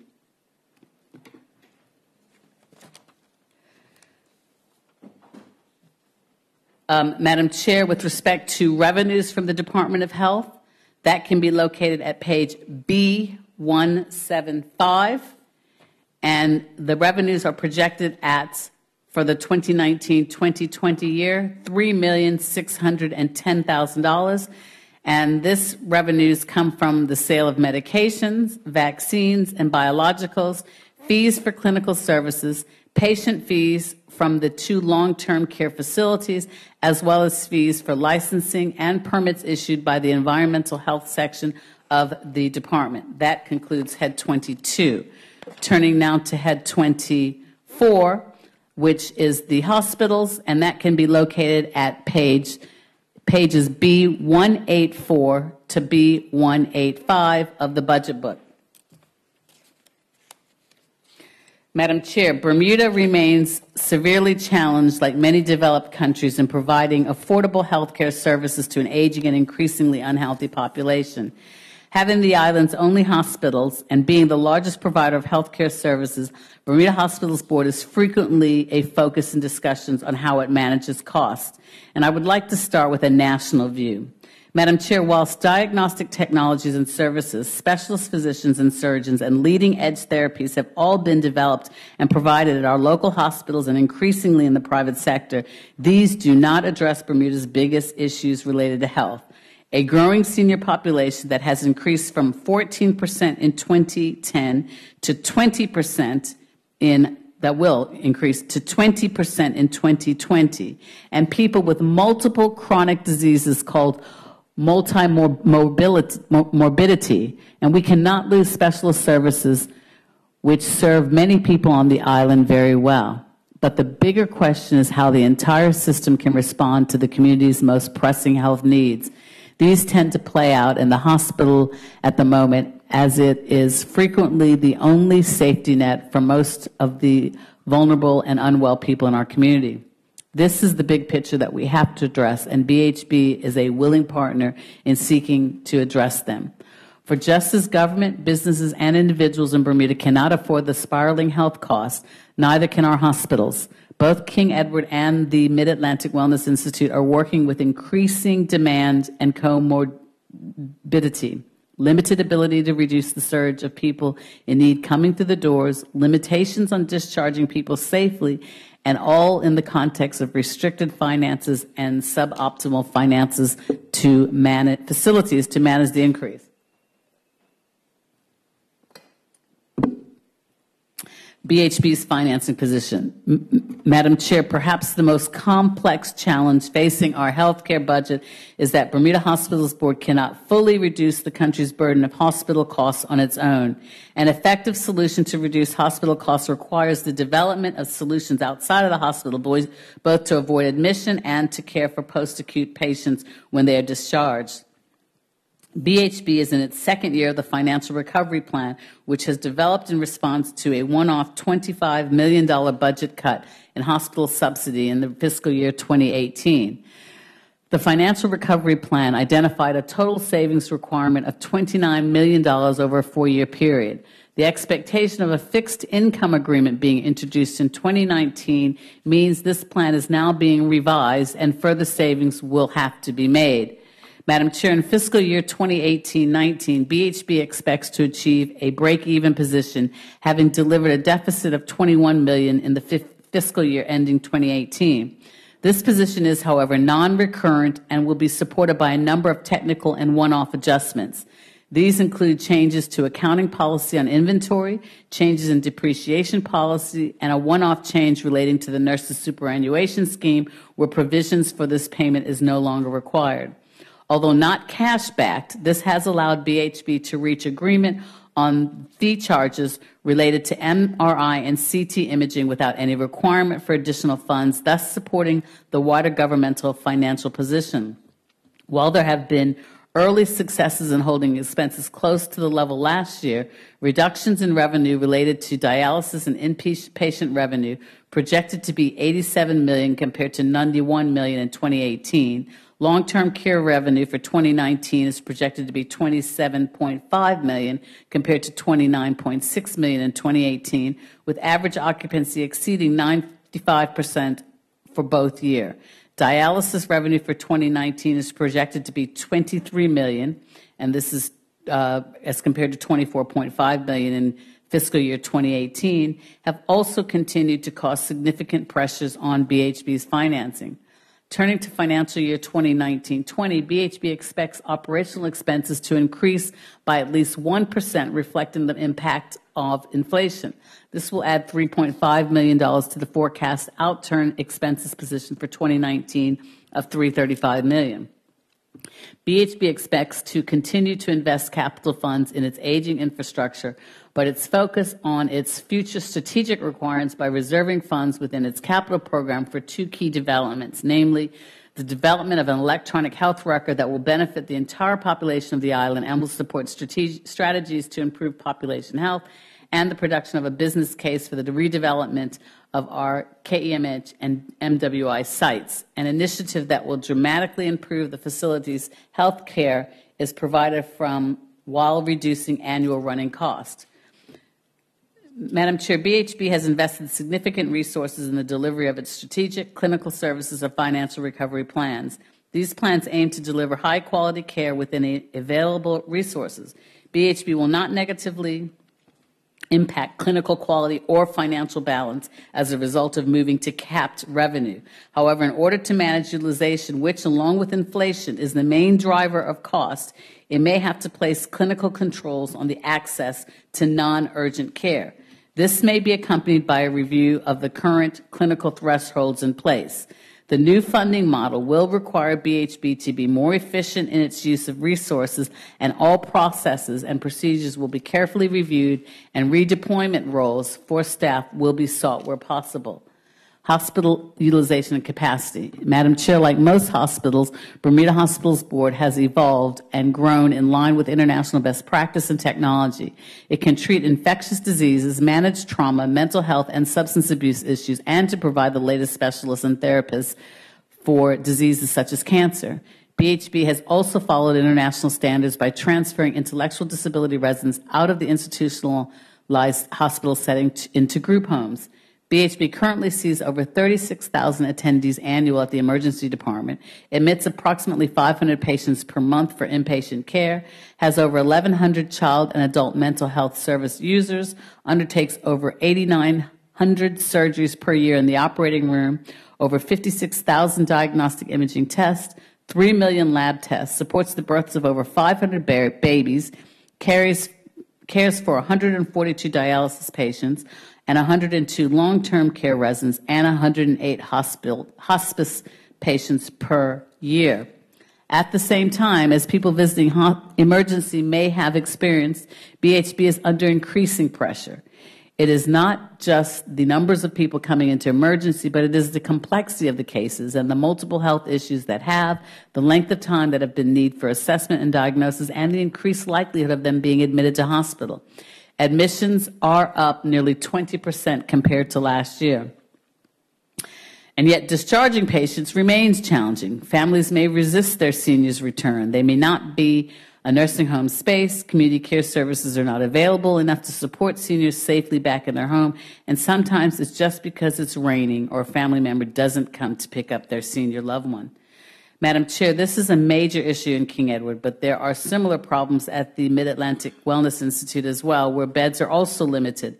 The secure ward, Summers Annex, is overfilled by 30%, and Summers Ward inpatient unit is nearly 80% full. Even in the child and adolescent services, where normally occupancy has historically not exceeded much more than 20%, inpatient occupancy in the last 2 months of 2018 was 88 and 85% respectively, and this continued into January. In pure numbers, mental health inpatient numbers rose from 2007 to in 2016-17 to 277 in 2017-18, which represents a 35% increase. Madam Chair. Sorry, the minister rose from 2007 to 277. Was that 207? He said 2007. I just want to make sure that I get the numbers right. In pure numbers, mental health inpatient numbers rose from 207 in 2016-17 to 277 in 2017-18, representing a 35% increase. And for fiscal years 2018-19 also saw the culmination of work between BHB, the Ministry of Health, and the Ministry of National Security to relocate a prisoner with a challenging mental health diagnosis to St. Andrew's Hospital in Northampton, England. Secure facilities and trained specialist staff of the kind required to house the patient with this individual's complex mental health needs do not exist in Bermuda. Working with the government, the Bermuda Hospital Board did successfully provide round-the-clock care while the individual waited to be transferred to the UK at a cost of $400,000. BHB continues to liaise with St. Andrews so that ongoing needs are assessed. It manages an annual budget of $280,000 to support this individual's care. There are also changing dynamics in the group homes due to the aging of people with intellectual disabilities and mental health problems. About 55% of the people in mental health group homes are over 65. That's considerably higher rate than the community, and the increasing physical health issues this population is experiencing are straining the services. Intellectual disability group homes are similarly pressured by the increasing number of aging residents and increasing number of intellectual disability service users who are currently residing in the community and need more support.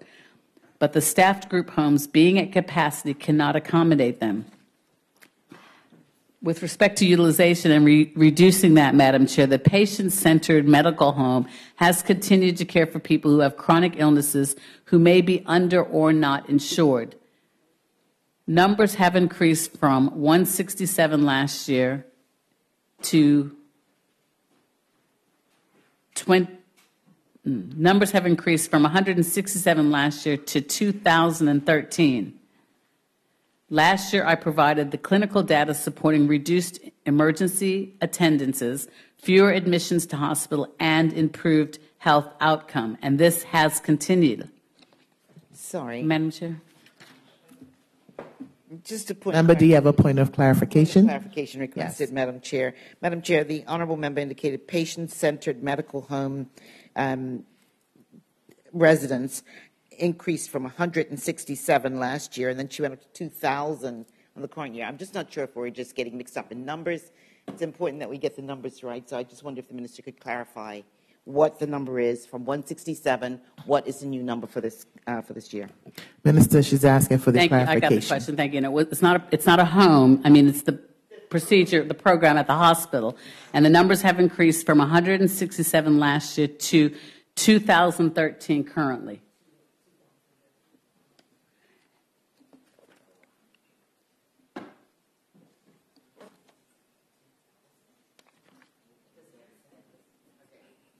I will confirm that number after lunch as well. The strategic activities for BHB are as follows. Against the clinical pressures to do more is the pressure to reduce cost while improving quality. These are key platforms of the BHB strategy, which took on the Institute of Healthcare Improvement's triple aim in 2016 to reduce the per capita cost of care while improving quality and the experience of patients. As part of their strategic plan, BHB recently partnered with the prestigious Johns Hopkins Medicine International. While the primary goal of this association is to support the education and training of its clinical staff, BHB is working with Johns Hopkins specialists to assess its stroke service with a view to make improvements and is going to accept residents from Johns Hopkins Medicine International as 1 month on 1 month rotation starting in the emergency department. BHB is also working with the acclaimed patient safety and services improvement experts from the Institute of Healthcare Improvement, initially focusing on reducing the incidence of falls, pressure injuries, and central line infections. A service improvement program is also underway with the support of KPMG, who are providing people experienced in supporting hospital services to become more efficient. Madam Chair, excuse me, while the maintenance of the acute care wing is paid for as part of the public-private partnership, the median age of the Bermuda Hospitals Board General Wing and Mid-Atlantic Wellness Institute facilities is over 50 years old and have been subject to decades of underinvestment. How BHB can best maintain and replace its aging facility in the future is already being investigated. As already mentioned, an estates master plan has been developed looking at several options as to how best to deliver services from our facilities, and further work is underway to finalize the business case for investment, which will deliver annual revenue savings. That concludes the presentation with respect to Head 24 hospitals. Now turning to Heads 55, financial assistance, which can be found at the budget book at pages B186 to B189. Head 55 of the Department of Financial Assistance.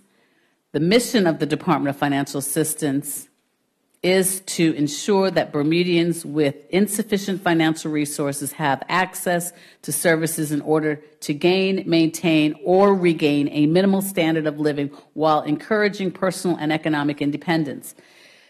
The budget, Madam Chair, for the current expenditure is estimated to be $51,683,898, and there is no change from the prior year. And this amount constitutes 21% of the budget allocation for the ministry as a whole. This allocation. Point of clarification. What is your point of clarification?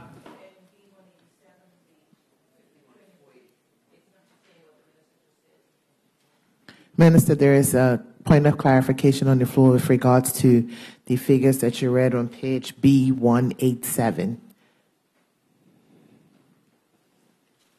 Madam Chair, I will also get that clarification whilst we break for lunch. 684.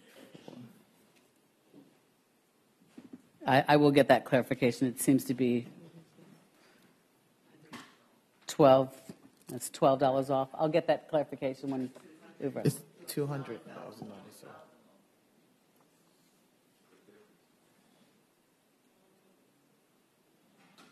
The total current expenditure is $51,683.889. And I will clarify that position after lunch. Thank you, Minister. The allocation of funds will continue to maintain grants, financial assistance program support, and the child daycare scheme during the fiscal period. There's no capital project plan for the year 2019-20. With respect to manpower, the full-time employment equivalence count for 2019-20 remains at 34 as detailed at page B188. The caseloads at the department continue to remain steady, with financial assistance workers maintaining over 200 clients per worker. Management Consulting Services has commenced a review of the organizational structure and operation of the department to determine the optimum design or framework to meet current and projected client demand. This was the first recommendation accepted from the 2018 Reform Group report. The output measures for 2019-20 can be located at page B187, and it estimates are listed as 2 business units, namely 65050 Grants and Administration and 65080 General Administration. Cost Center 65050 Grants and Administration is estimated at $49,511,635. Sorry, $49,511,635.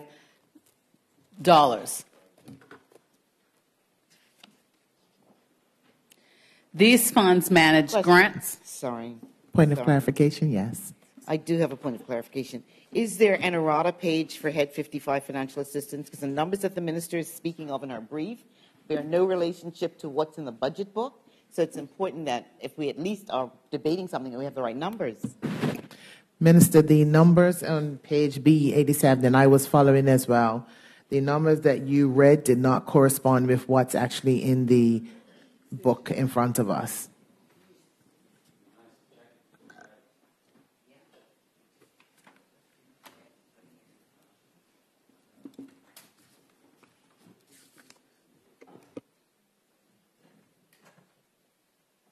Would you like a minute to confer? Yes, thank you.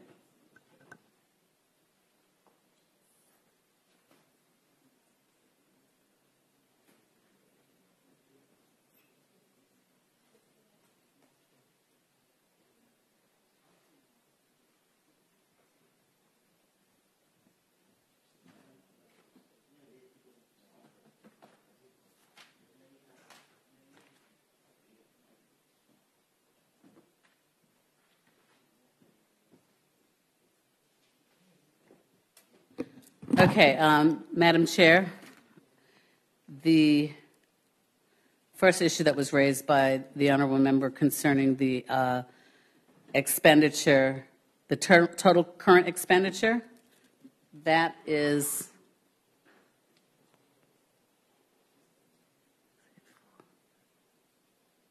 just a moment.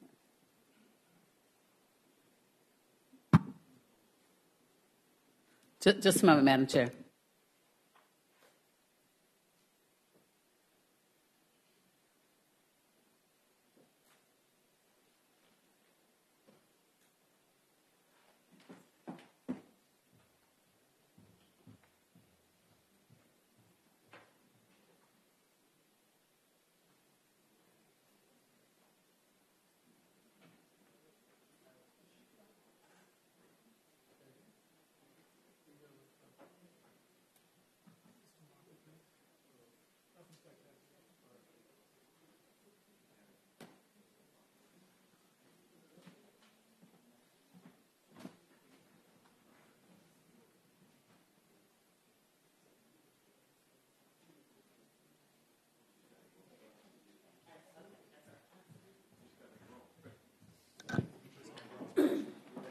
Minister, just for the benefit of the listening audience, we are now in Committee of Supply for further consideration of the estimates of revenue expenses for the year 2018-2019, and we are on Head 55, Financial Assistance. Thank you, Madam Chair. Just for a point of clarification, the budget book and the information that's pertaining to the budget book, if I can refer members to B187, the revised estimate of 51,684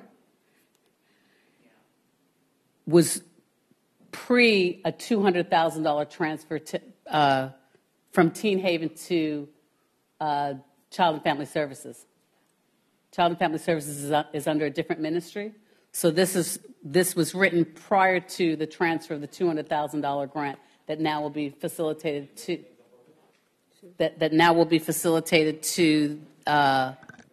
post. Member, do you have something that you wish to say? Thank you. So that's, Minister, proceed. Thank you, Madam Chair. That's post the Teen Haven grant in the sum of $200,000 being transferred to the Department of Child and Family Services.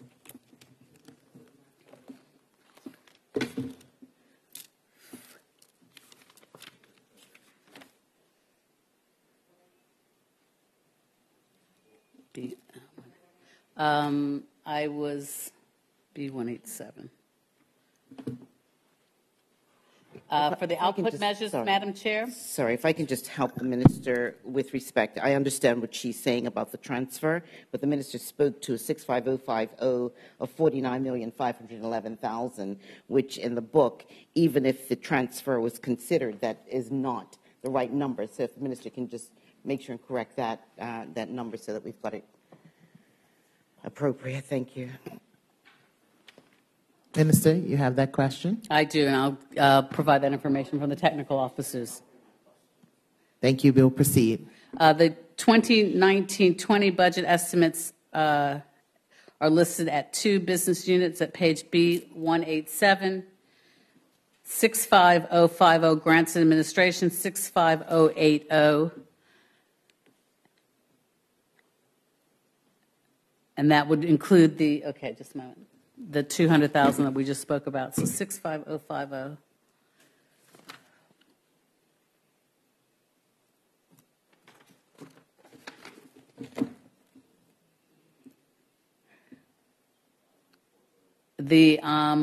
These funds are used to maintain grants, but I will clarify that exact figure from the technical team.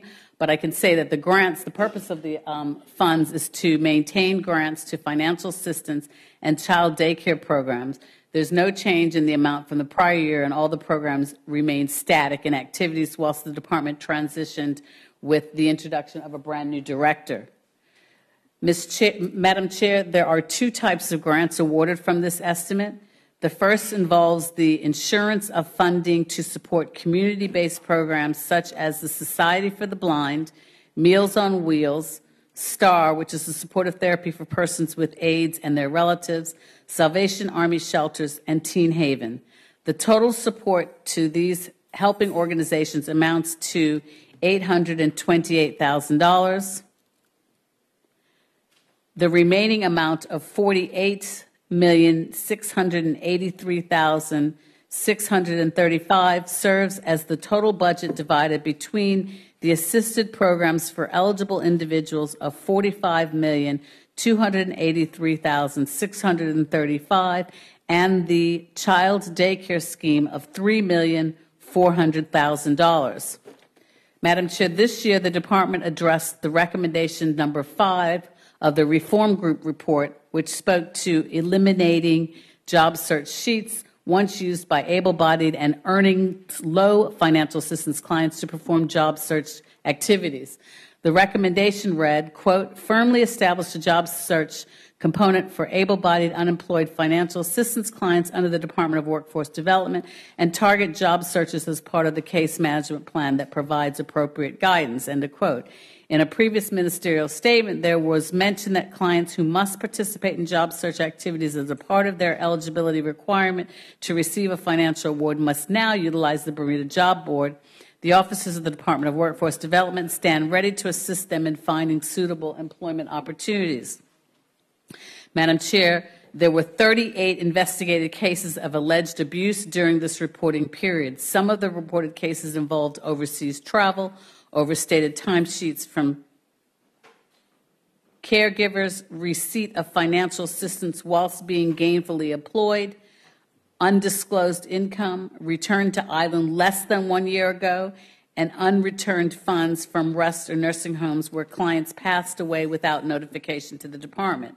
A total of $197,018 was owing at the beginning of the year. The investigative officers were successful in recouping $29,729, leaving an outstanding amount of $167,288 owing to the department. The department is working closely with the Attorney General's office to consider all options to obtain these funds.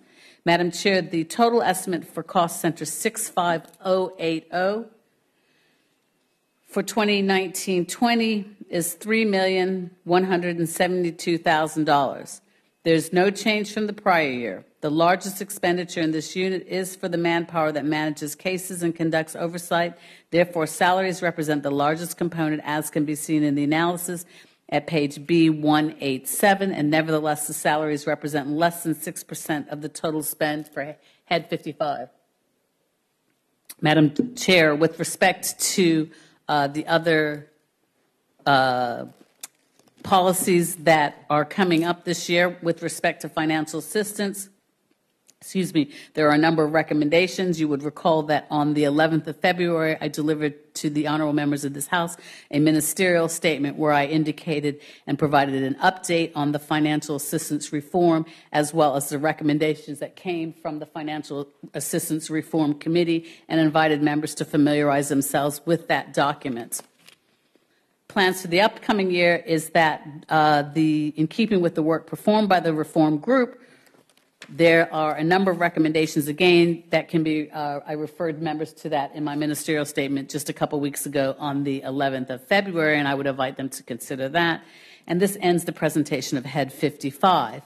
Moving on to Head 91, which is at B190 to B193 of the budget book, and that relates to the Health Insurance Department, which has as its mission to deliver health benefit products with participant focus, consistency, stakeholder collaboration, coordination of affordable benefits, and prudent fiscal and operational management.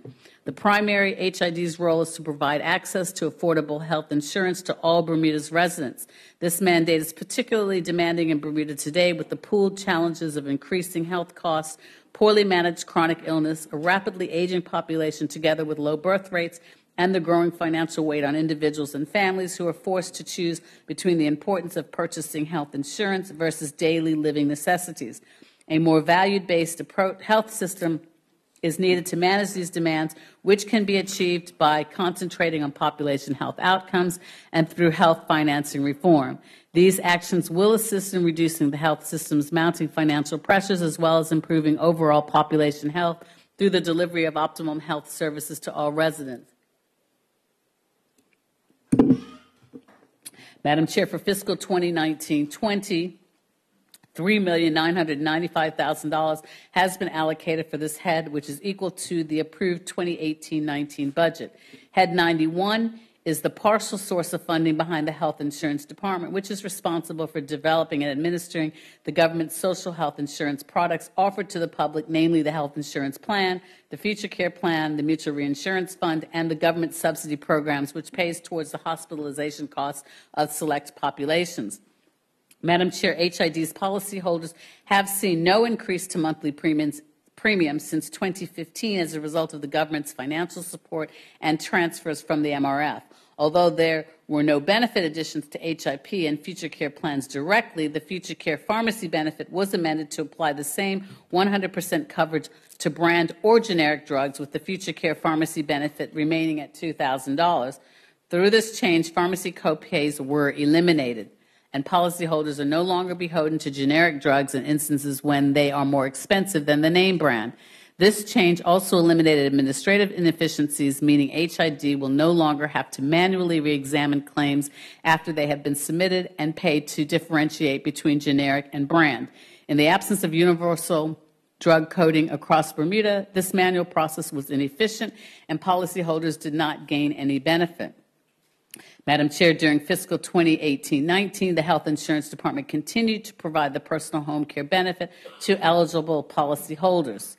Approximately 305 policyholders regularly use the personal home care benefit, with HID receiving on average of 4 requests for the benefit weekly. It is estimated that HID will pay out more than $6 million on personal home care benefit claims for fiscal 2018-19, which represents an increase of 43% versus the 2017-18 fiscal period. Given Bermuda's rapidly aging population, it can be deduced that the demand for this benefit can exponentially trend upward in the coming years.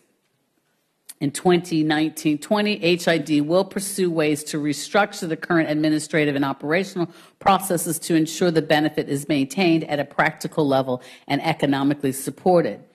Madam Chair, HID's commitment to the treatment of chronic non-communicable diseases continued through the Enhanced Care Pilot Program, which is a primary care program to assist underinsured and uninsured persons with chronic non-communicable diseases. Currently, the program has 198 active participants. To date, clinical measures continue to demonstrate the overall decreased trend is moving in a positive direction, with health improvements and stabilization being shown. The outcomes vary with morbidities and other factors. However, results shown participants have significantly less emergency room visits and hospitalizations. Madam Chair, the participants and providers' feedback has been very encouraging, with both programs proclaiming positive experience and desires to see the program continue.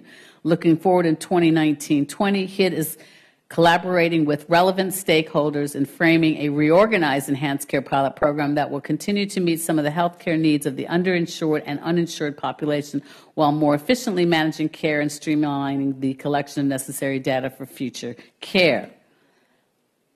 Madam Chair, I will now summarize the operating results of the various funds under HID's administration, followed by a discussion of the performance indicators for the department and that period.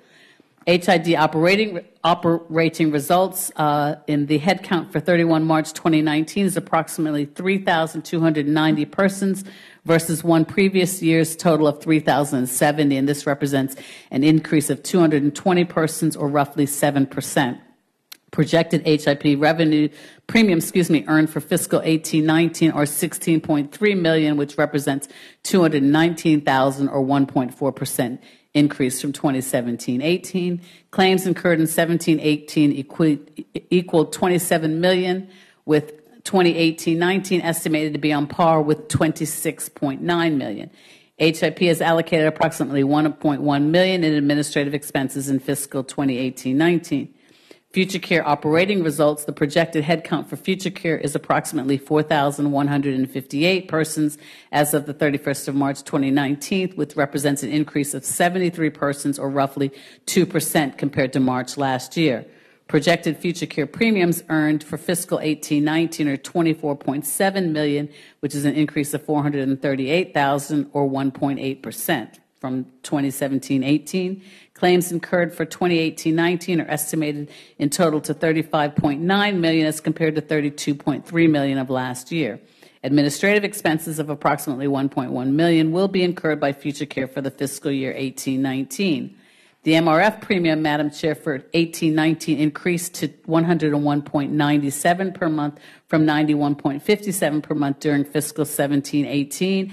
This was an increase of $10.40 or 11%, mostly to fund dialysis and kidney-related claims. The total projected premiums to be received by the MRF for the year ended 31st of March 2019 total $57.6 million, representing an increase of $6.9 million or 14% compared to fiscal 17-18. Despite the mutual reinsurance fund premium increases in 17-18, unexpected underfunding occurred for our dialysis claims, resulting in a debt of approximately $9 million due to the Bermuda Hospitals Board for the 17-18 fiscal year. Total mutual reinsurance fund claims for dialysis during 17-18 totaled $21.7 million, with 18-19 having a projected total of $19.9 million. Administrative expenses of $1.1 million have also been allocated to the mutual reinsurance fund for the 18-19 fiscal year. Subsidy, the total forecasted claims for hospitalization under the Youth, Age, and Indigent Subsidy programs are $105.8 million for the year ended 31st of March. These claims are paid from the consolidated fund and represent an increase of approximately 30% from 17-18 fiscal year, $81 million. There is $1 million budgeted in the consolidated fund for fiscal year 18-19, which contributes toward the administration of the aged, youth, and indigent programs. Madam Chair, performance measures, the qualitative service performance at Part 2, which is found at pages B192 and B193 of the budget book. The HIP and Future Care claims exposure is jeopardized by reason of the risk that they absorb as the insurers of last resort and as a pool of the most costly demographics, the disabled and the elderly. Due to the absence of underwriting as a social program, some of our performance results are far removed from pure insurance industry standards. Performance indicators of note encompass the following: medical loss ratios, actual claims expenses incurred in dollars, along with the comparison from the previous years expressed as a percentage, claims turnaround times, and procedural and financial accuracy of key functions. The loss ratios, Madam Chair, based purely on the premiums collected, HIP's projected medical loss ratios for fiscal 18-19 is equivalent to fiscal 17-18 at 167%, with future care estimated to be 145%, rising from 133% in fiscal 17-18. The Department's projected claims increased for 18-19 versus the previous year forecasted at 11% for future care and negative 0.3% for HIP. Madam Chair, the health insurance coverage offered by the Department is recognized as insurance that is available and affordable to all residents of Bermuda, regardless of their health status. Consequently, the plans assume a high level of risk that private plans never face. HID's social mandate tasks them with protecting the interests of a population often considered uninsurable. Therefore, HID does not medically underwrite anyone's applying for health insurance coverage. Therefore, the plans require significant financial support from the MRF and the government. And without this support, affordable health insurance options available to the public would not exist, resulting in government paying larger amounts through indigent subsidy claims. Thanks to the funding provided by the government and the Mutual Reinsurance Fund transfers, overall projected loss ratios for fiscal 18-19 estimated HIP to be 60%, with future care at 140%, for a combined loss ratio of 90%. Proper funding of the plans allows HID to effectively service policyholders' health care needs. With respect to the claims paid, Madam Chair, the Department paid out $81.3 million in total claims incurred in fiscal 17-18, and we forecast paying an estimated $83.4 million of all funds for fiscal year 18-19, which represents an increase of approximately $2.1 million, which is offset against an increase in PHC claims and dialysis increase due to legislative changes introducing a subsidy component. With respect to turnaround times, Madam Chair, HID has consistently maintained a high standard of claims processing with a steady 14-day turnaround time and a 99.0% accuracy rate. The turnaround time for new enrollment administration is 2 days with 98% accuracy rate, with a turnaround time for eligible changes and adjustments also at 2 days with 98% accuracy. And the Department's turnaround times are independently verified. Thanks must be given to HID's various business partners, including Sutherland Healthcare Solutions, Argus Insurance, ProServe, and Global Medical Management, Inc., for their valuable support, which is greatly appreciated. Finally, Madam Chair, I would like to thank the Health Insurance Department and the Health Insurance Committee for their diligence and commitment. This ends the presentation for Head 91 Health Insurance. Madam Chair, in closing, as you can see, the mandate of the Ministry of Health is wide-ranging and expansive. We are lucky to benefit from the dedication and expertise of a broad range of health and business professionals whose commitment to public health is unwavering, despite the deep challenges with resources and growing health needs in the community.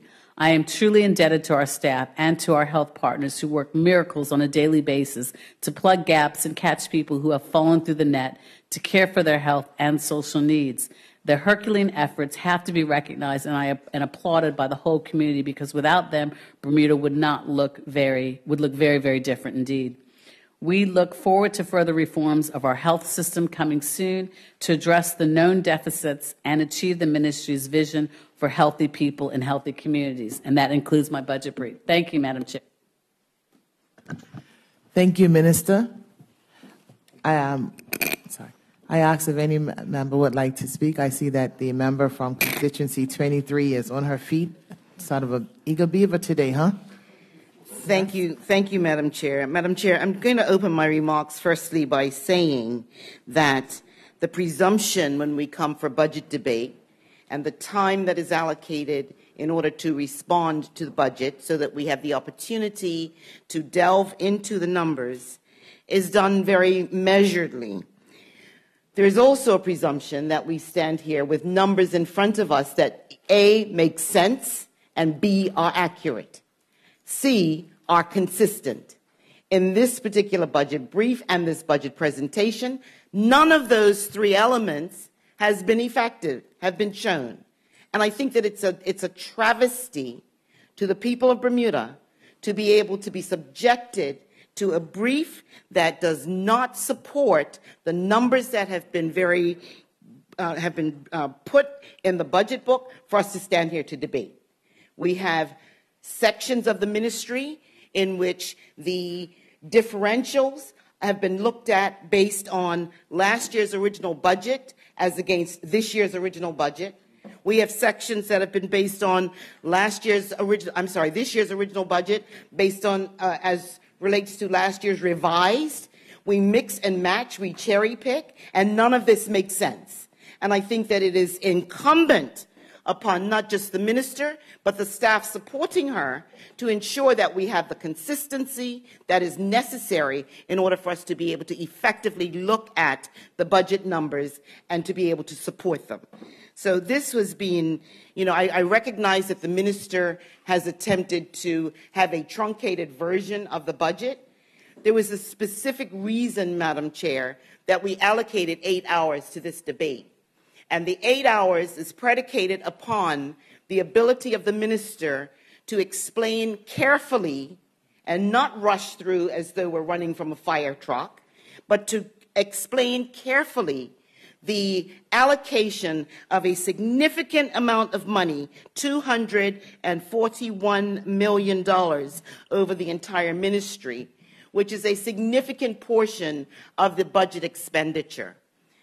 Clearly, it was not deemed necessary or essential to this honorable House to be able to delve into these numbers with a degree of import or a degree of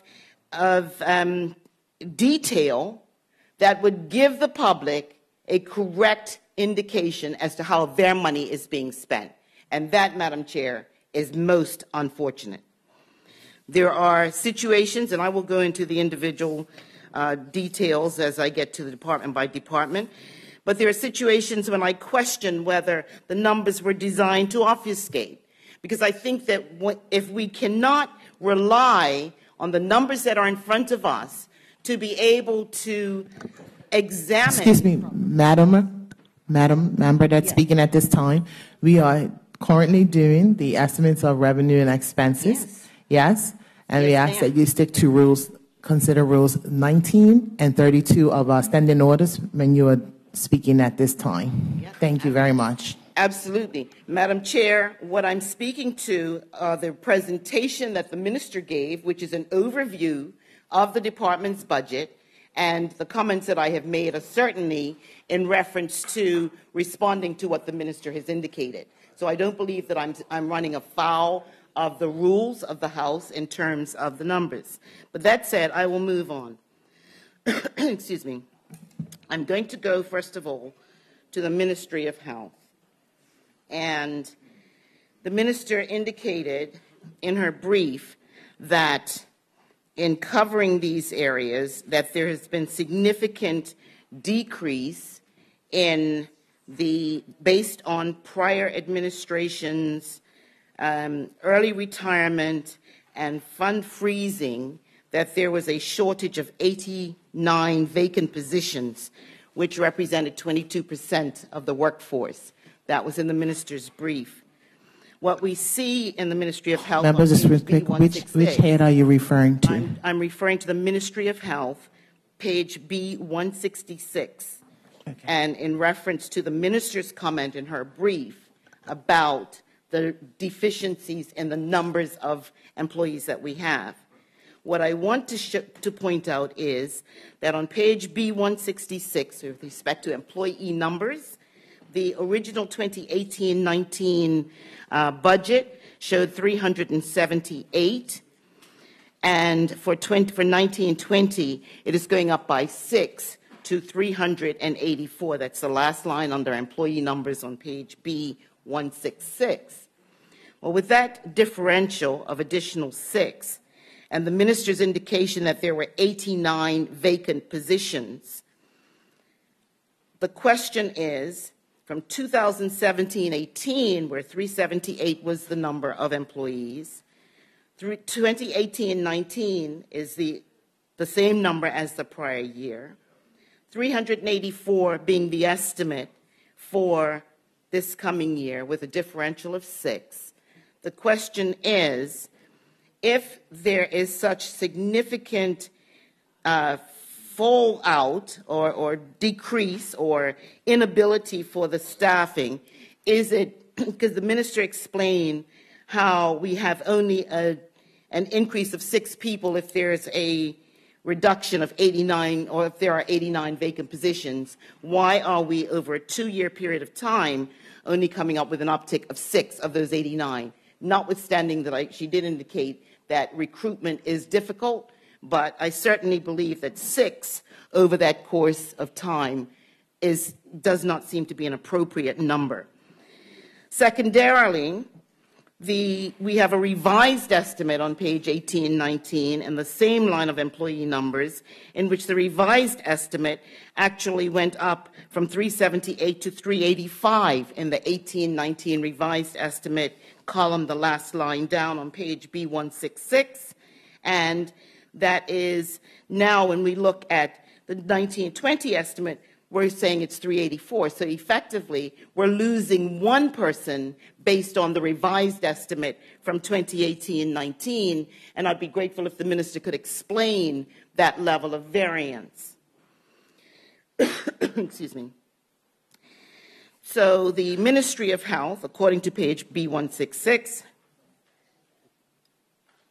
comprises the Ministry of Health headquarters, which is which is an amount of $11,649,000, or an increase of $161,000. So the questions that I have in relating to the Ministry of Health headquarters, and I will go to page B168 in the subjective analysis of salaries. We are showing that there was 3,671 in the original 18-19 budget. I'm sorry, 3,671,000 in the 18-19 budget, which had and for this 19-20 budget, that number is going up to 3,912,000, which is an increase of 241,000 as compared to the original 18-19 budget. However, we note that in salaries, the revised estimates for 18-19 has gone down from 3.671 million, down to 2.953 million. And I wonder if the minister can give us an indication as to what has comprised that differential between the 3,000,006 and the 2,000,009 of revised budgets in relation to 2018-19. And then, excuse me, 241,000 increase in salaries, but I do see that there is an increase of 2 employees that are intended for the year, and whether that 241,000 is effectively the salaries relating to those 2 additional people, as we see under B169, excuse me, for the total number of 47 employees. The minister also indicated that there was let me just go back to the Ministry of Health. Okay. On the epidemiology and surveillance in page B167, 31040 business unit under program 2102, we had 315,000 of an original budget for 18-19, which has gone down to 295 on a revised basis, and now up to 444,000. So my question is, can the minister give us some indication as to the reasons behind the money in relation to those various fluctuations? We have, as I say, the original budget of 315, which has gone down to 295, and that's a reduction of 20.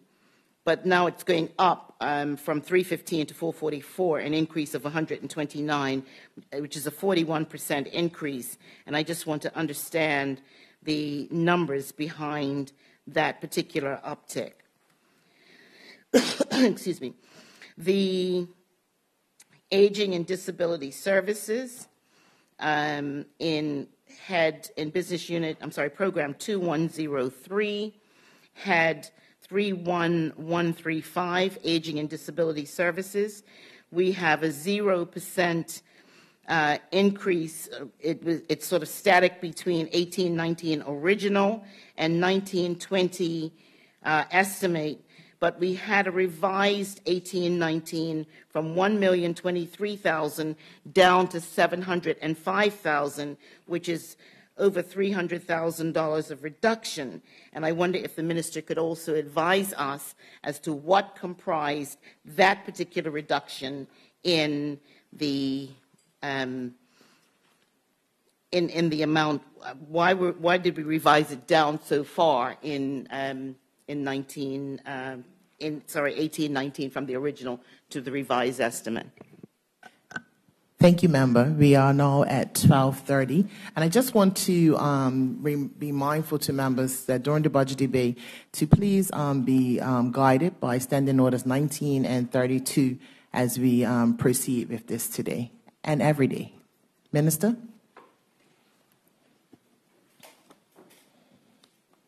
Yes, Madam Chair, I move that we rise and return at 2 o'clock p.m. Any objection to rising and returning at 2 p.m.? There is none.